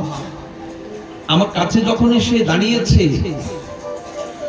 দেখলাম ওনার চোখ দুটো ভেজা। আহা, মহাপ্রভুর জন্মস্থান থেকে আপনি এসেছেন, এই বলতে বলতে ওনার চোখে দেখে জল। আমি শুধু বললাম, বাবা আপনার শ্রী গুরুদেব? উনি কানে হাত রেখে বললেন, আমি তো শিষ্য হওয়ার যোগ্য হই নাই, তথাপি গুরুদেব কৃপা করেছিলেন, বলা মাত্র আমার হৃদয়ে একটা ভাব হলো, আমি তো বাবাকে দেখিনি, ওনার শিষ্যকে তো দেখলাম। কি অদ্ভুত ভাব! তাহলে আমরা যে দর্শন পাইনি, আমাদের ভেতরে কিন্তু একটা দুঃখ। যে দেখেছে বা যারা দেখেছে তারা গৌরব করে বলে না, আমি ওনাকে দেখেছি। তো আমরা বলতে পারবো গর্ব করে যে নবদ্বীপে দিগ্বিজয়ী পণ্ডিত এসেছিলেন, আমরা দেখেছি। আহা, কত ভাগ্য আমাদের, আপনি এসেছেন। কিন্তু নিমাই পণ্ডিতের বাড়িটা এখানে কোথায়? নিমাই পণ্ডিতের ঘরটা কোথায়? মহাপ্রভু নিজেই বলছে, ছাড়ুন নিমাই পণ্ডিতের কথা, আপনি যখন এসেছেন কৃপা করে, আমরা কিন্তু আপনাকে ছাড়ব না। আপনার মুখে কিছু কবিতা শুনিতে হয়, কৃপা করি করেন যদি গঙ্গার বর্ণন। দেখুন, পণ্ডিতের সঙ্গে শুধু সাক্ষাৎ হলে তো আনন্দ হয় না। পণ্ডিতের যদি একটা পাণ্ডিত্য প্রতিভা না কানে শুনি, তাহলে আর মজাটা কিসে? কৃপা করে একটু আমাদেরকে গঙ্গার যদি একটু মহিমা শোনাতেন। দিগ্বিজয়ী পণ্ডিত মনে মনে ভাবছে, বেশ কয়েকশো ছাত্র, আচ্ছা এত অল্প বয়সে পণ্ডিত যে পড়াচ্ছিল ভারী সুন্দর চমৎকার, একটু কানে আসলেই তো ধরে ফেলেন যে ওনার প্রতিভা কতটা, ইনি দিগ্বিজয়ী পণ্ডিত। তো বলে, দেখো তোমরা কি বুঝতে শুনতে পারবে আমার কথা? নিমাই পণ্ডিতকে ডেকে আনলে হতো না?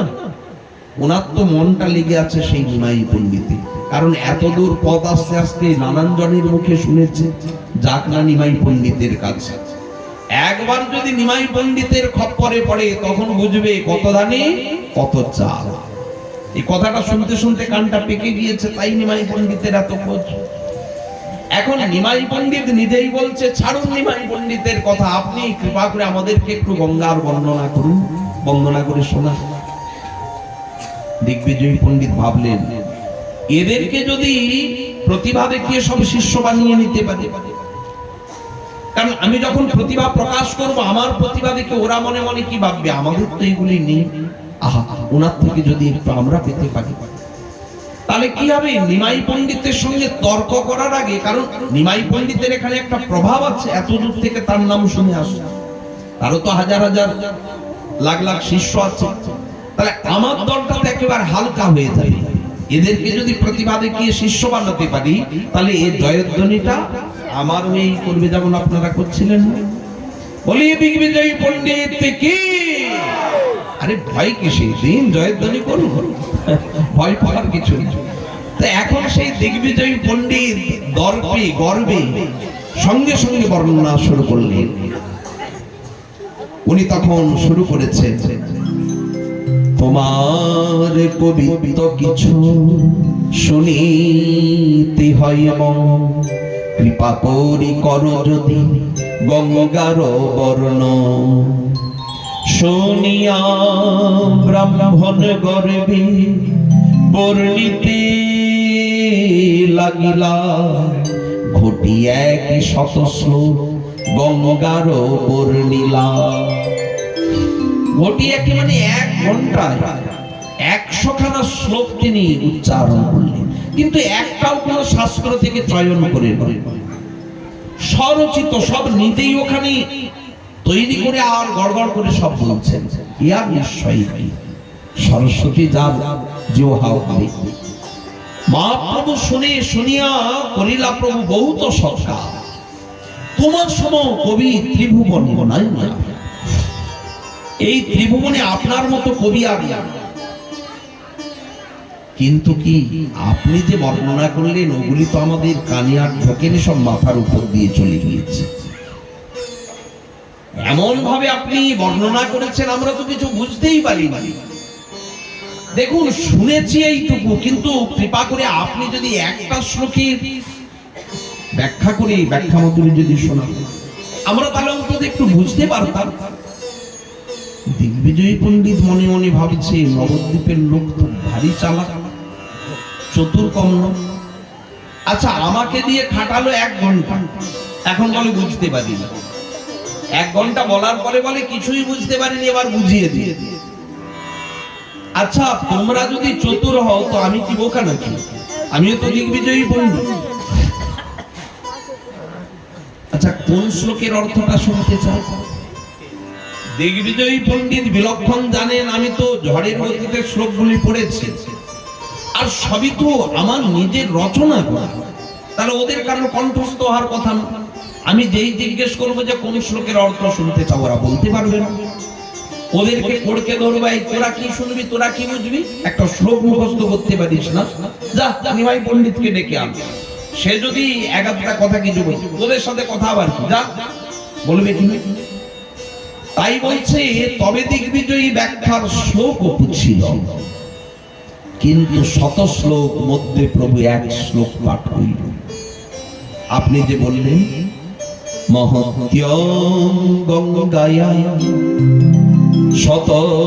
শততৈদমা ভাতি নিতর, যদি শ্রী বিষ্ণু চরণ কমল উৎপত্তি শুভগা, দ্বিতীয় শ্রী লক্ষ্মী দিব সুরন রইয়র চরণা, ভবানী ভর্তু শাশিরসি বিভবত্যং তদ্ভূত গুণা।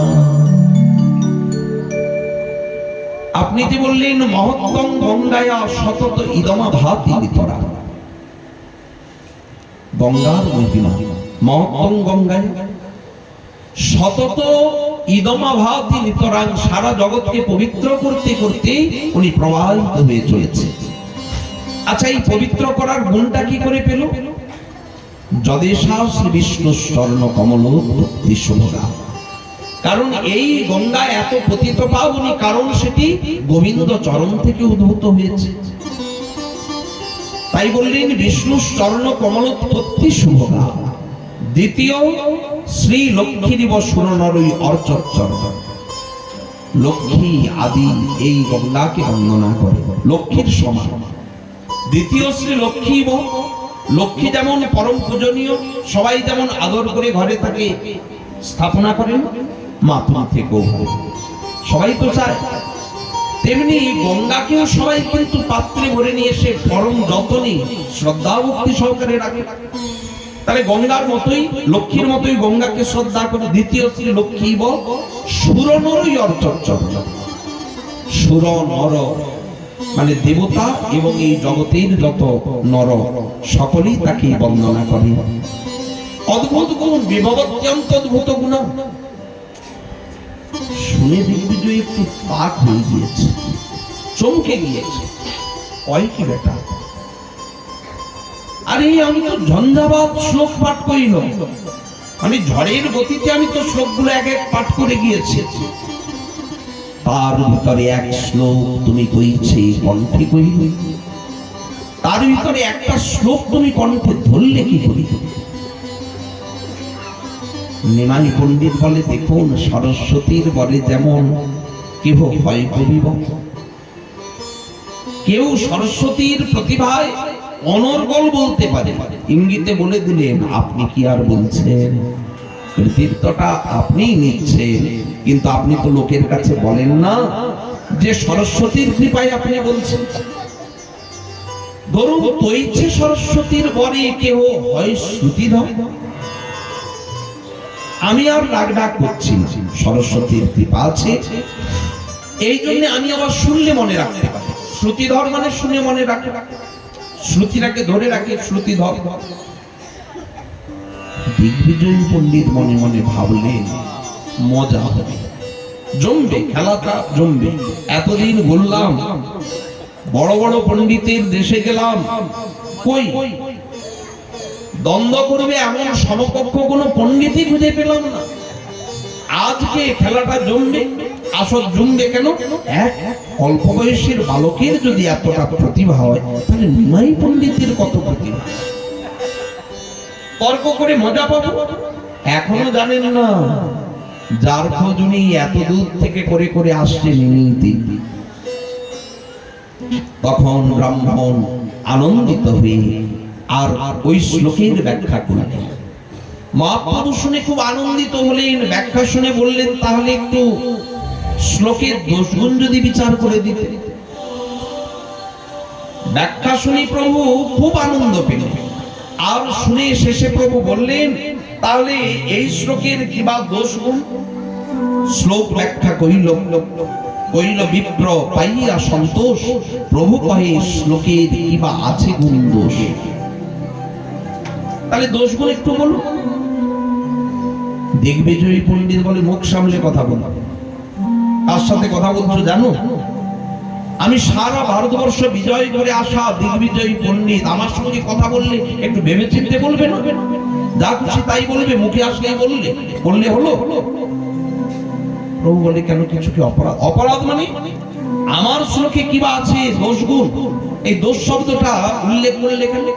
পণ্ডিতের সাথে কথা বলছো, বলো কি কি আছে। কারণ আমার শ্লোকেতে নাই দোষের আভাস। কিছু অনুপ্রাস আছে, কিছু অলঙ্কারের প্রয়োগ আছে, আছে কিছু অনুপ্রাস অলঙ্কার। প্রভু কহে, কিন্তু পঞ্চদোষ শ্লোকেতে দেখিয়ে তোমার। পাঁচটা দোষ তো দেখতে পাচ্ছি শ্লোকে, পাঁচখানা দোষ, একটা নয়, দুটো নয়, পাঁচখানা দোষ আমার শ্লোকে। বলে, হ্যাঁ, কোথায়? অবিমৃষ্ট বিধেয়াংশ দুই ঠাঁই চিহ্ন, বিরুদ্ধ মতি ভগ্ন ক্রম, পুনরাবৃত দোষ তিন। অবিমৃষ্ট বিধিয়াংশ দুই ঠাঁই, দু জায়গাতে অবিমৃষ্ট বিধিয়াংশ দোষ হয়েছে। এক জায়গায় হয়েছে বিরুদ্ধমতি, এক জায়গায় ভগ্নক্রম, আরেকটা পুনরাবৃত দোষ। পাঁচটা ভুল। দিগ্বিজয়ী বলে, পাঁচটা ভুল? কোথায় অবিমৃষ্ট বিধিয়াংশ দোষ? আপনি প্রথমেই বলেছেন, মহত্তম গঙ্গায়া সতত ইদমাভাতি নিতরাং, ইদম আভাতি নিতরাং। এই শ্লোকের মূল বিষয়বস্তু কি? গঙ্গার মহত্ব। তাহলে এটাই হচ্ছে মূল বিষয়। বিধেয় আর এই গঙ্গার মহিমার অনুবাদ করা হয়েছে ইদং শব্দে। অলঙ্কার শাস্ত্রের নিয়ম, আগে অনুবাদ বসাতে হয়, পরে বিধিও বসাতে হয়। ভুল করে যদি আগে অনুবাদ না করে বিধিও বসিয়ে দেওয়া হয়, তাহলে তাকেই বলা হয় অবিমৃষ্ট বিধিয়াংশ দোষ। বোঝা যাচ্ছে? এটা একটু অলঙ্কার শাস্ত্রের বিষয়, এমন কিছু কঠিন নয়। বিষয়বস্তুকে আগে বললে তাহলে ভুল হয়ে যায়, সেটার নামই হচ্ছে অবিমৃষ্ট বিধিয়াংশ।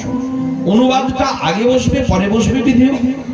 তাহলে বলা উচিত ছিল ইদং মহত্তম, কিন্তু উনি বলেছেন মহত্তম গঙ্গায়া শতত ইদং, ইদংটা পরে বসিয়েছে।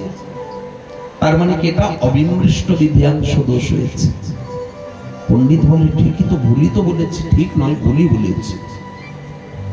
দ্বিতীয় আরেকটা অবিমৃষ্ট বিধিয়াংশ ভুল হয়েছে কি, দ্বিতীয় শ্রীলক্ষ্মী ইব। এখানে উনি কি বলছেন, দ্বিতীয় শ্রীলক্ষ্মী। তার মানে শ্রীলক্ষ্মী আগে একটা দ্বিতীয়, দ্বিতীয় শব্দটা কি মনে হচ্ছে, অনুবাদ মনে হচ্ছে না? দ্বিতীয় শ্রীলক্ষ্মী, দ্বিতীয় শ্রীলক্ষ্মী বললে কি মনে হবে, লক্ষ্মীর দ্বিতীয়, তাই না? লক্ষ্মীর দ্বিতীয়, দ্বিতীয় লক্ষ্মীর সমান গঙ্গার মহিমা। তার মানে প্রথম লক্ষ্মী নয়, দ্বিতীয় লক্ষ্মী। প্রথম লক্ষ্মী অপেক্ষা দ্বিতীয় লক্ষ্মী নুন। উনি কিন্তু আসলে তা বলতে চাইনি, উনি বলতে চেয়েছিল দ্বিতীয়ত ইনি লক্ষ্মীর সমান, মানে লক্ষ্মীরই সমান। তাহলে বলা কি উচিত ছিল, শ্রীলক্ষ্মী দ্বিতীয়া ইব। এটা না বলে উনি বলেছে দ্বিতীয় শ্রীলক্ষ্মী ইব। তাহলে আরেকটা অবিমৃষ্ট বিধিয়াংশ তো সেখানে হয়ে গেল। তৃতীয় ভুল কি করেছেন, ভুল করেছেন আপনি বিরুদ্ধমতি। এই যে শ্লোকে বলেছেন ভবানী ভর্তুষা শিরসি বিভবত্যম তদ্ভূত গুণা। আচ্ছা, এখানে কি বলেছে, ভবানী ভর্তুষা। ভবানীর ভর্তা মানে মহাদেব, ভবানীর স্বামী কি মহাদেব। তাহলে মহাদেবের শির, শির মানে জটা, মাথা, সেখানে গঙ্গা আবির্ভূত হয়েছে। তার মানে গঙ্গাকে উনি শিরে ধরেছেন। আচ্ছা, মহাদেব যাকে শিরে ধারণ করেন তিনি কত পবিত্র। কিন্তু শ্লোকে একটা ভুল হয়ে গেল, উনি অলঙ্কার ব্যবহার করতে গিয়ে একটা ভুল হয়ে গিয়েছে, বিরুদ্ধমতি দোষ। ভুলটা কি বলুন তো, ব্রাহ্মণীর স্বামী। আচ্ছা, ব্রাহ্মণী কথাটা বললেই তো তার ভেতরে ব্রাহ্মণ যে তার স্বামীটা পরিষ্কার, তাই না? ব্রাহ্মণী মানে ওনার স্বামী যে ব্রাহ্মণ, এতে আর কোনো সংশয় নয়। আবার যদি বলি ব্রাহ্মণীর স্বামী, তাহলে ব্রাহ্মণ ছাড়া দ্বিতীয় কোনো উপপত্তিকে ইঙ্গিত করে। এই শ্লোকে সেই ভুলটাই হয়েছে, ভবানী ভর্তুষা। মহাদেবের পরিচয় দিচ্ছে ভবানী মানে কে, তার স্বামী তো ভব, তাই তার নাম ভবানী।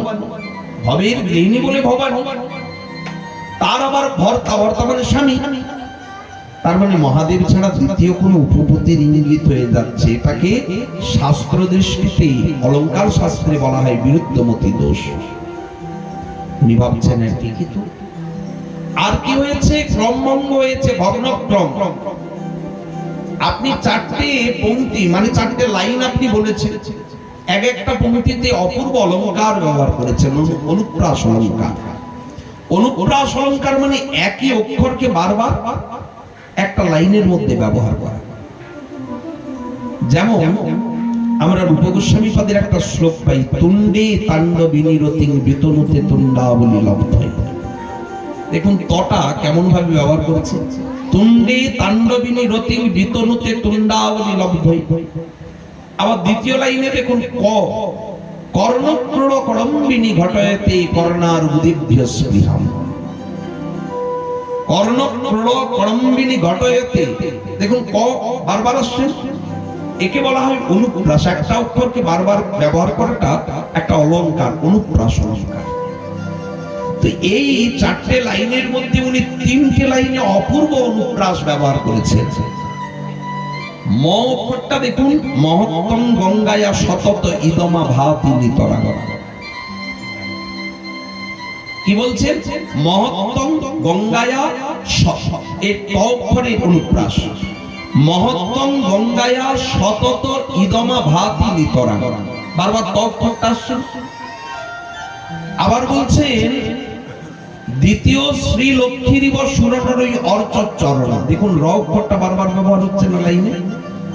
চতুর্থ লাইনে ব্যবহার করেছেন ভবানী ভর্তুষা শিরসি বিভবত্যন্ত অদ্ভুত গুণা। ভব অক্ষর, ভবানী ভর্তুষা শিরসি বিভবত্যন্ত অদ্ভুত গুণা। আবার ভব অক্ষরটা ব্যবহার করে দিলেন এক লাইন। কিন্তু দ্বিতীয় লাইনটি যে বলেছেন যদেশাস্ত্রী বিষ্ণু চরণ কমলপত্তি শুভগা, দেখুন এখানে কোনো অক্ষর বারবার ব্যবহার হয়নি। তাহলে চারটে লাইনের তিনটে লাইনে অনুপ্রাস অলঙ্কার ব্যবহার করলেন, একটা লাইনে ক্রমটা ভেঙে গেল, এই জন্য ভগ্নক্রম হয়েছে। আর হয়েছে পুনরাত্ম দোষ। যে কোনো শ্লোক ক্রিয়াপদে শেষ করতে হবে, এটা শাস্ত্রের নিয়ম, লেখার নিয়ম। এখানে ক্রিয়াপদ কি? বিভবতী। তাহলে বিভবতীতেই ছেদ পড়া দরকার ছিল, কিন্তু শ্লোকে কি বলেছেন? বিভবত্যন্ত অদ্ভুত গুণা। অত্যন্ত অদ্ভুত গুণা একটা বিশেষণ আবার লাগিয়ে দিয়েছে ক্রিয়াপদের পরে। তাই এটাকে বলা হয় পুনর উক্তি, পুনরাত্ম দোষ। এই যেই পাঁচখানি শ্লোকের ভুল ধরিয়ে দিয়েছে, আর নিমাই পণ্ডিতের দল কি চুপচাপ থাকবে? সঙ্গে সঙ্গে তারা এখন জয় জয়কার করে আর জয় ধ্বনি শুরু করেছে, বলিয়ে নিমাই পণ্ডিত কি, বলিয়ে নিমাই পণ্ডিত কি। চারিদিকে নিমাই পণ্ডিতের জয় জয়কার। আর নিমাই পণ্ডিতের যখন জয় দিচ্ছে, দিগ্বিজয়ী পণ্ডিত ভাবছে নিমাই পণ্ডিত কোথায়? এখানে নিমাই পণ্ডিত কোথায়? তাহলে কি নিমাই পণ্ডিত? এতদিন ধরে যার কথা শুনে শুনে আসছি, প্রভু বললেন শুনুন, এরা বলছেন আপনি 1 ঘন্টা ধরে খাটলেন, আপনার কেউ প্রশংসা করলো না, আমি 5টা ভুল ধরিয়ে দেওয়ার জন্য সঙ্গে সঙ্গে আমার প্রশংসা এরা করছে। দেখুন অনেকেই আছে কথায় কথায় খালি ভুল ধরে।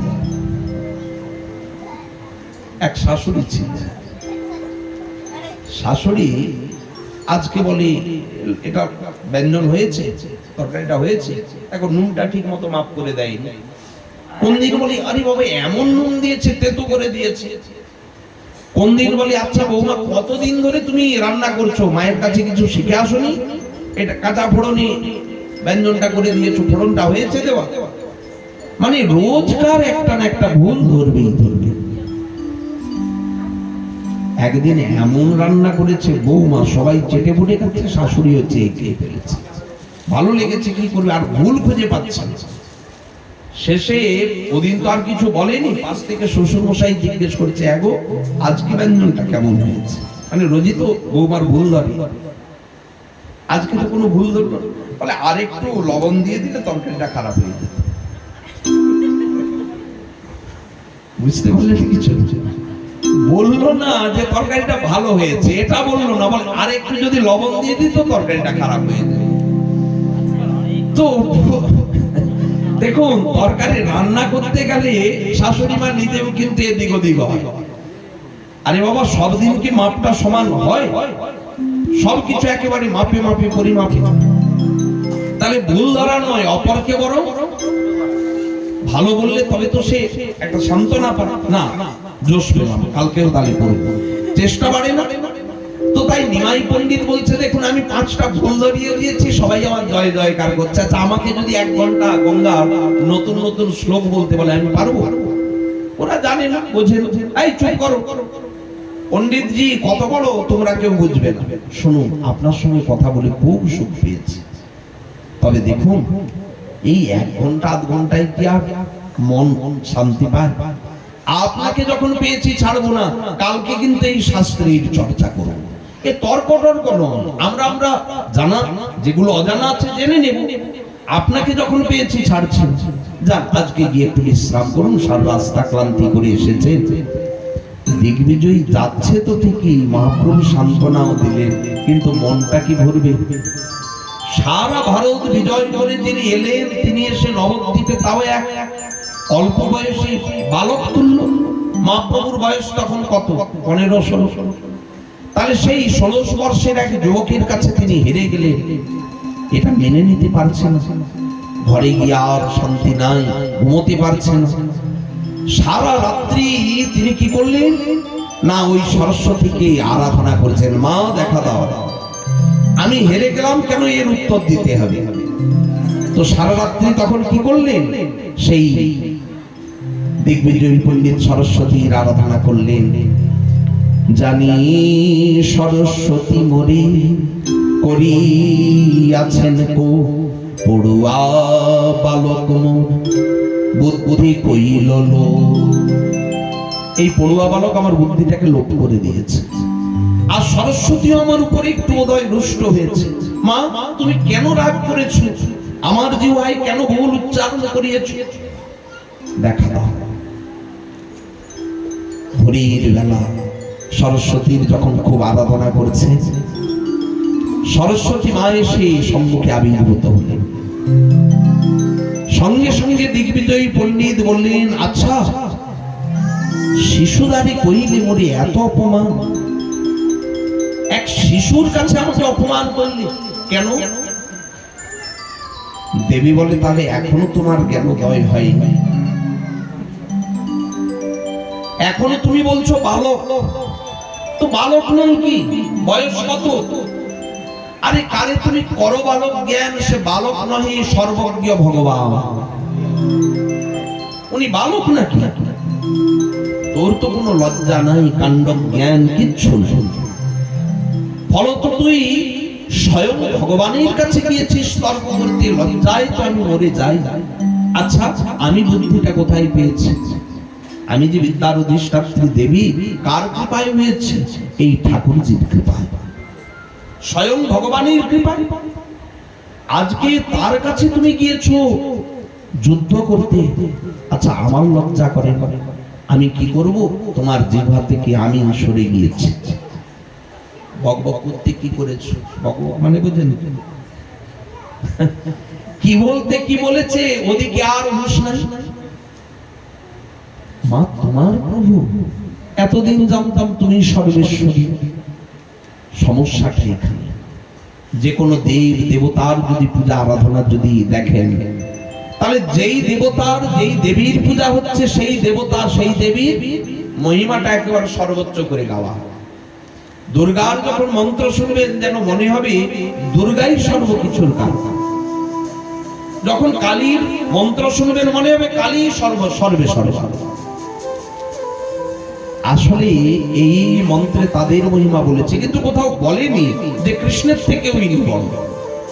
কিন্তু কৃষ্ণের ক্ষেত্রে পরিষ্কার বলে দিয়েছে, যথা তরোর মূল নিষেঞ্চনতে প্রিয়ন্তে তৎস্কন্দ বুঝো উপসাস প্রাণোপহারাচ্য যথেন্দ্রিয়াণাং সর্বারহণ মুচ্যতে। যা গাছের গোড়ায় জল দিলে আলাদা করে কি পাতায়, ডালে, শাখায়, ফুলে, ফলে জল দেওয়া হয়? ও গোড়ায় দিলেই সবাই পেয়ে যায়। তেমনি কেউ যদি যুগল চরণে যদি কেউ ভক্তি বাড়ি দেয়, তাহলে সব দেব দেবতা আপনা আপনি সন্তুষ্ট হয়ে যায়। যুগল ভজয়ে যারা প্রেমানন্দে ভাসে তারা, তাদেরও নিছনি ত্রিভুবন। দেব লোক ঋষি লোক পায়ে তারা মহাসু, সাধু সাধু বলে অনুক্ষণ। সাধু সাধু অনুক্ষণ বলতে থাকে তারা, ওই দেবলোক ঋষিলোক যত দেব দেবী সবাই বলে সাধু সাধু। তুমি যুগল ভোজন করছো, তার মানে এই যুগল চরণটি সর্বকিছুর গোড়া। এটা তো শাস্ত্র বলে দিয়েছে। তাই দেবী সরস্বতী বললেন, তোমরা জানো না উনি আমার প্রভু। আমি তো জানি, এখনো সময় আছে, সকাল হলে চরণে গিয়ে ক্ষমা চেয়ে দিই। যেই দিগ্বিজয়ীকে বললেন, সরস্বতী স্বপ্নে তারি উপদেশ কইল, রাতে আসি প্রভু পদে শরণ লইল। সাক্ষাৎ প্রভু করি, ঈশ্বর করি, প্রভুরে জানি না। প্রাতিয়াসি প্রভু পদে লইল শরণ, প্রভুরে কৃপা করিবারে তবে হইল মন। স্বরূপ ভাগ্যবন্ত দিগ্বিজয়ী সফল জীবন, বিদ্যা বলি পাইল মহা প্রভু শ্রীচরণ। আজকে কতখানি সৌভাগ্য দিগ্বিজয়ী, না হলে কি এই প্রকার বিদ্যার বলে স্বয়ং ভগবানকে কখনো পাওয়া যায়? সফল জীবন দিগ্বিজয়ীর কারণ আজ বিদ্যা বলে পাইল মহাপ্রভুর শ্রীচরণ। বিদ্যার বলে মহাপ্রভুর চরণ প্রাপ্ত হলেন। তো এই রূপে মহাপ্রভু নবদ্বীপ লীলা করেছেন। তবে প্রভুকে কেউ চিনতে পারে না। একেবারে যাদের চেনা পরিচয় দেয় তাদের আবার বলে দেয় এ কথা কাউকে বলবেন। দিগ্বিজয়ী পণ্ডিতকেও বলে দিলেন এ কথা প্রকাশ করবেন। তবে সেই থেকে দিগ্বিজয়ী পণ্ডিত আর চতুর্দশ ব্রহ্মাণ্ড ঘুরলেন না। সারটা তো বুঝে গেলেন, এই চরণই তো সার, সর্ববিদ্যার সার। চারিবেদ সরদর্শন করিয়া উদ্ধয়ন, সযুতি গৌরাঙ্গ নাহি ভজন। বৃথাতার উদ্ধয়ন লোচন বিহীন দরপণে কিবা তার কাজে, কিন্তু বেদ বিদ্যা দুই কিছু নাহি জানত, সযুতি গৌরাঙ্গ করে সার। ঠাকুর নয়ন আনন্দিতে ধনী, সেই সে সকলে জানি, সর্বসিদ্ধি করতলে তা। দেখুন এ জগতে কত পণ্ডিত আছে, তারা কিন্তু আজও মহাপ্রভুকে স্বয়ং ভগবান বলে মেনে নিতে পারে না। কিন্তু অদ্ভুত, নবদ্বীপে একেবারে সাধারণ মায়েরা, এমন অনেক বৃদ্ধা আছেন যারা সই স্বাক্ষর পর্যন্ত করতে পারে না। আজও আছে নবদ্বীপে। রোজ ভোরের বেলা 2:30-3টের মধ্যে ঘুম থেকে উঠে ফুলের খোঁজ করতে করতে এর গত তার গত থেকে সাজিয়ে নিয়ে সব ফুল তুলে আনে। রামেশ্বর মহাপ্রভুতে বসে কি অনুরাগের সুতায় মালা গাঁথে তারা। এমন মা ঠিক কণ্ঠে পড়াবে চরণ স্পর্শ। এরা তো এত বেদ বিদ্যা কিচ্ছু জানে না, শাস্ত্র এত বোঝে, কিন্তু একটা জিনিস বুঝেছে, আমার গৌর সব। আমার নিজের জীবনের একটা ঘটনা। একবার মহাপ্রভুর জন্মস্থানে পাঠ করি, বছর 10 আগের কথা। ধামেশ্বরে এসে একটু প্রভুকে দর্শন করছি, রাত্রি প্রায় 7:30। তো এমন সময় কয়েকজন বহিরাগত যাত্রী এসেছে। ঠাটবাটা দেখে বোঝা যাচ্ছে শিক্ষিত ভদ্র মানুষ। তোরা এসে সামনে দেখে বলছে বাহ দারুণ সুন্দর। একজন পাশ থেকে বলছে কিসের বলতো, আরেকজন বলছে মনে হয় ধাতু। কেউ একজন বলছে না না এটা মনে হয় না কাঠের। আরেকজন বলছে চাকচিক্য দেখে মনে হচ্ছে এটা পাথর। আমার সামনে না এক বুড়ি মা দাঁড়িয়েছে, ওখানে ঘুরলো, ওই ভদ্রলোকের দিকে তাকালো, ওনার চোখে ঝরঝর করে জল ঝরছে। আর বুড়িমা বলছে কি বলছো বাবা, কি বলছো আমার প্রাণনাথকে, আমার প্রাণনাথকে কি বলছো তোমরা? কেউ দেখে কাঠ, কেউ দেখে প্রাণনাথ, তাই না? একই তো প্রভুকে দেখেছি। এই যে নদিয়াবাসী মায়েদের অনুভব, এটা পণ্ডিতের কাছেও সাধারণ। বেদ বিদ্যা দুই কিছু নাহি জানা, সযুতি গৌরাঙ্গ করে সার। শুধু গৌরকে সার করেছে। ঠাকুর নয়নানন্দিতে ঘনে, সেই সে সকলই জানে, সর্বসিদ্ধি করতলে তা। হাতের মুঠোয় এই অষ্টসিদ্ধির জন্য আলাদা করে তাকে সাধন করতে হবে না। মহাপ্রভুর চরণ ভজনা করলে সর্বসিদ্ধি আপনা আপনি হয়ে যায়। আজ সেই কথাটাই বুঝতে পারলেন দিগ্বিজয়। সফল জীবন বিদ্যাবলী পাইল মহাপ্রভুর শ্রীচরণ, মহাপ্রভুর চরণ পেয়ে গেল। আজ সেই দিগ্বিজয়ী সেই থেকে নবদ্বীপেই থাকতে। লোকে হয়তো কেউ কেউ বলতো পাগল হয়ে গিয়েছে, পণ্ডিত পরাজিত হয়ে লজ্জায় অপমানে আর মাথাটা ঠিক রাখতে পারি না। সত্যি নবদ্বীপের লজে গড়াগড়ি যেত। শচীনন্দন যেই পথে যেতেন সেই পথের ধুলায় হাগৌর প্রাণ গৌর বলে গড়াগড়ি দিত। আসলে নবদ্বীপকে অনুভব করতে গেলে আমরা যেভাবে দেখি ওভাবে হয় না। ওটা তো বাইকটা দেখি, ভেতরকে সবাই খুঁজে দেখি, দেখতে গেলে ভেতর খুঁজে দেখতে। এক পূর্ববঙ্গের নবীন অনুরাগী ভক্ত তো এই নবদ্বীপ দর্শন করে আর গিয়েছে, ফিরে শ্রী গুরুদেবের কাছে গিয়ে বলছেন, গুরুদেব আপনার কৃপায় নবদ্বীপ গিয়েছিলাম, অনেক কিছু দর্শন করেছি। এই গুরুদেব বলে আর কি দেখেছি? বলে মহাপ্রভুর জন্মস্থান দেখে এসেছি, শ্রীবাসানন্দ দেখেছি, বিষ্ণুপ্রিয়া লক্ষ্মীপ্রিয়া দেবীর জন্মস্থান দেখেছি, সারঙ্গ মুরারির শ্রীপাঠ দেখেছি, বিদ্যানগর দেখেছি, কাজীর সমাধি দেখেছি, যা যা দেখেছি সব বলছে। আর গুরুদেব খালি বলছে আর কি দেখেছো, আর কি দেখেছো? গুরুদেব এগুলোই দেখেছি, গঙ্গা দেখেছি, আর কি দেখেছো? গুরুদেব এগুলোই তো দেখেছি। বলে তোমার তাহলে দেখা হয়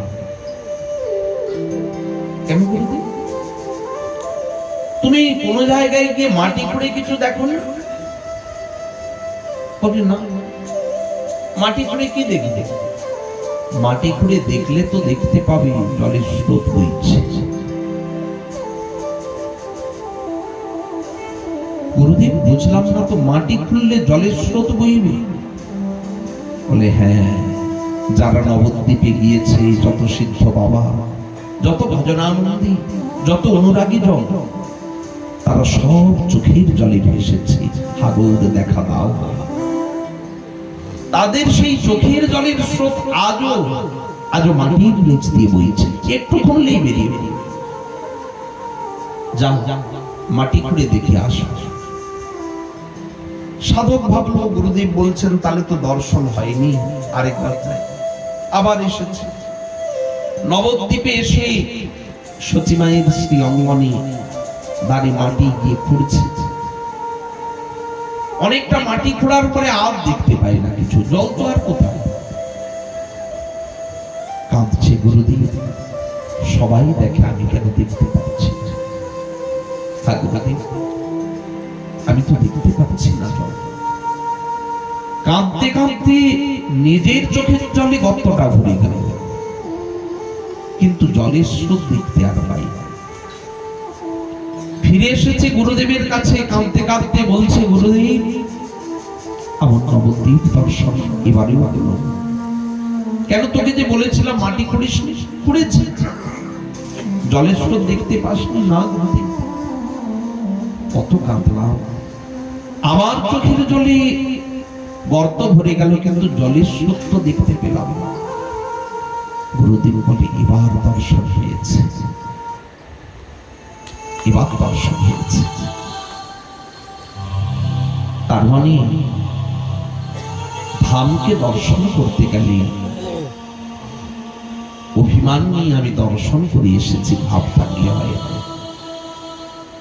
নবদ্বীপের ভাব যদি আজও বুঝতে হয়, তাহলে এই সহজ সরল মায়েদের চরণের ধুলা নিতে হবে। আমাদের মতো বগঘরের পণ্ডিত, আমরা তো বড় পণ্ডিত নই, বগঘরের পণ্ডিত। ব লিখতে গিয়ে 3 বার কলমে নিপটা ভেঙে যায়, বাঘ করলেই ভেঙে যায়, এই জন্য বগঘরের পণ্ডিত। তো আমরা কতটা কি বুঝি, আমাদের থেকে কোটি কোটি গুণ অনুভূতি এই সরল মায়েদের। আমরা যতই শাস্ত্র পড়ি, এই সরল ভক্তি আমাদের অন্তরে জাগে না, ওটা জাগে ওই মায়েদের। কি অনুরাগে ফুলের মালা গাঁথে। অদ্ভুত এক বৃদ্ধা, আগে যখন, এখন উনি প্রাপ্তি হয়ে গিয়েছে, ওই মা রোজ ভোরের বেলা মঙ্গল আরতিতে আসবে। খুঁজিয়ে গিয়েছে, বয়সটা প্রায় 90-এর উপরে, সোজা হয়ে দাঁড়াতে পারে না, হাতে একটা লাঠিও নেবে। আমরা বলি একটা লাঠি তো নিতে পারে, বলে কেন নেব, গৌর তোমাকে ধরে ধরে নিয়ে আসে। ভোরের বেলা তাকে নাকি গৌরী ধরে ধরে নিয়ে আসে। ঘন্টাটা বাজানো চাই, ভোরের বেলায় এসে ঘন্টাটা বাজানো চাই। ঘন্টা বাজাবে কি করে, সোজাই হতে পারে? নিজের উত্তরীয়টা খুলে ও পাশে ফিকে দেয়, একদিকে ধরা আছে, আরেকদিকটা ফিকে দিয়েছে, রং রং করে বাজিয়ে দেয়। সামনে এসে দাঁড়িয়ে বলি, গৌর ভালো আছো তো? যেমন আমরা জিজ্ঞেস করি না কারোর সঙ্গে দেখা, দাদা ভালো আছেন তো? একেবারে এই সুরে, গৌর ভালো আছো তো, মানে বিগ্রহ নয়, সাক্ষাতে কথা হচ্ছে। এ অনুভবের মূল্যায়ন করা কঠিন। এ তো অঙ্ক করে বোঝাবার, এ তো অনুভবের।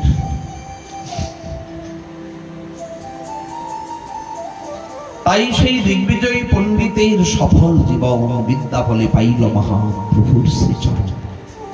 এই রূপে মহাপ্রভু করুণা করলেন, কিন্তু প্রভুর মনেও একটা ভাব, আচ্ছা কি কার্যের জন্য এসেছে? ভক্তদের মনে দুঃখ। আচ্ছা, নিমাই পণ্ডিতের এত প্রতিভা, খালি তর্ক করে সময়টা নষ্ট করে লাভ কি? বলেই ফেললো সেদিনে, মুরারি বলে ফেললো, দেখো পণ্ডিত, লেখাপড়া করে কি লাভ যদি কৃষ্ণ ভজনই না করে?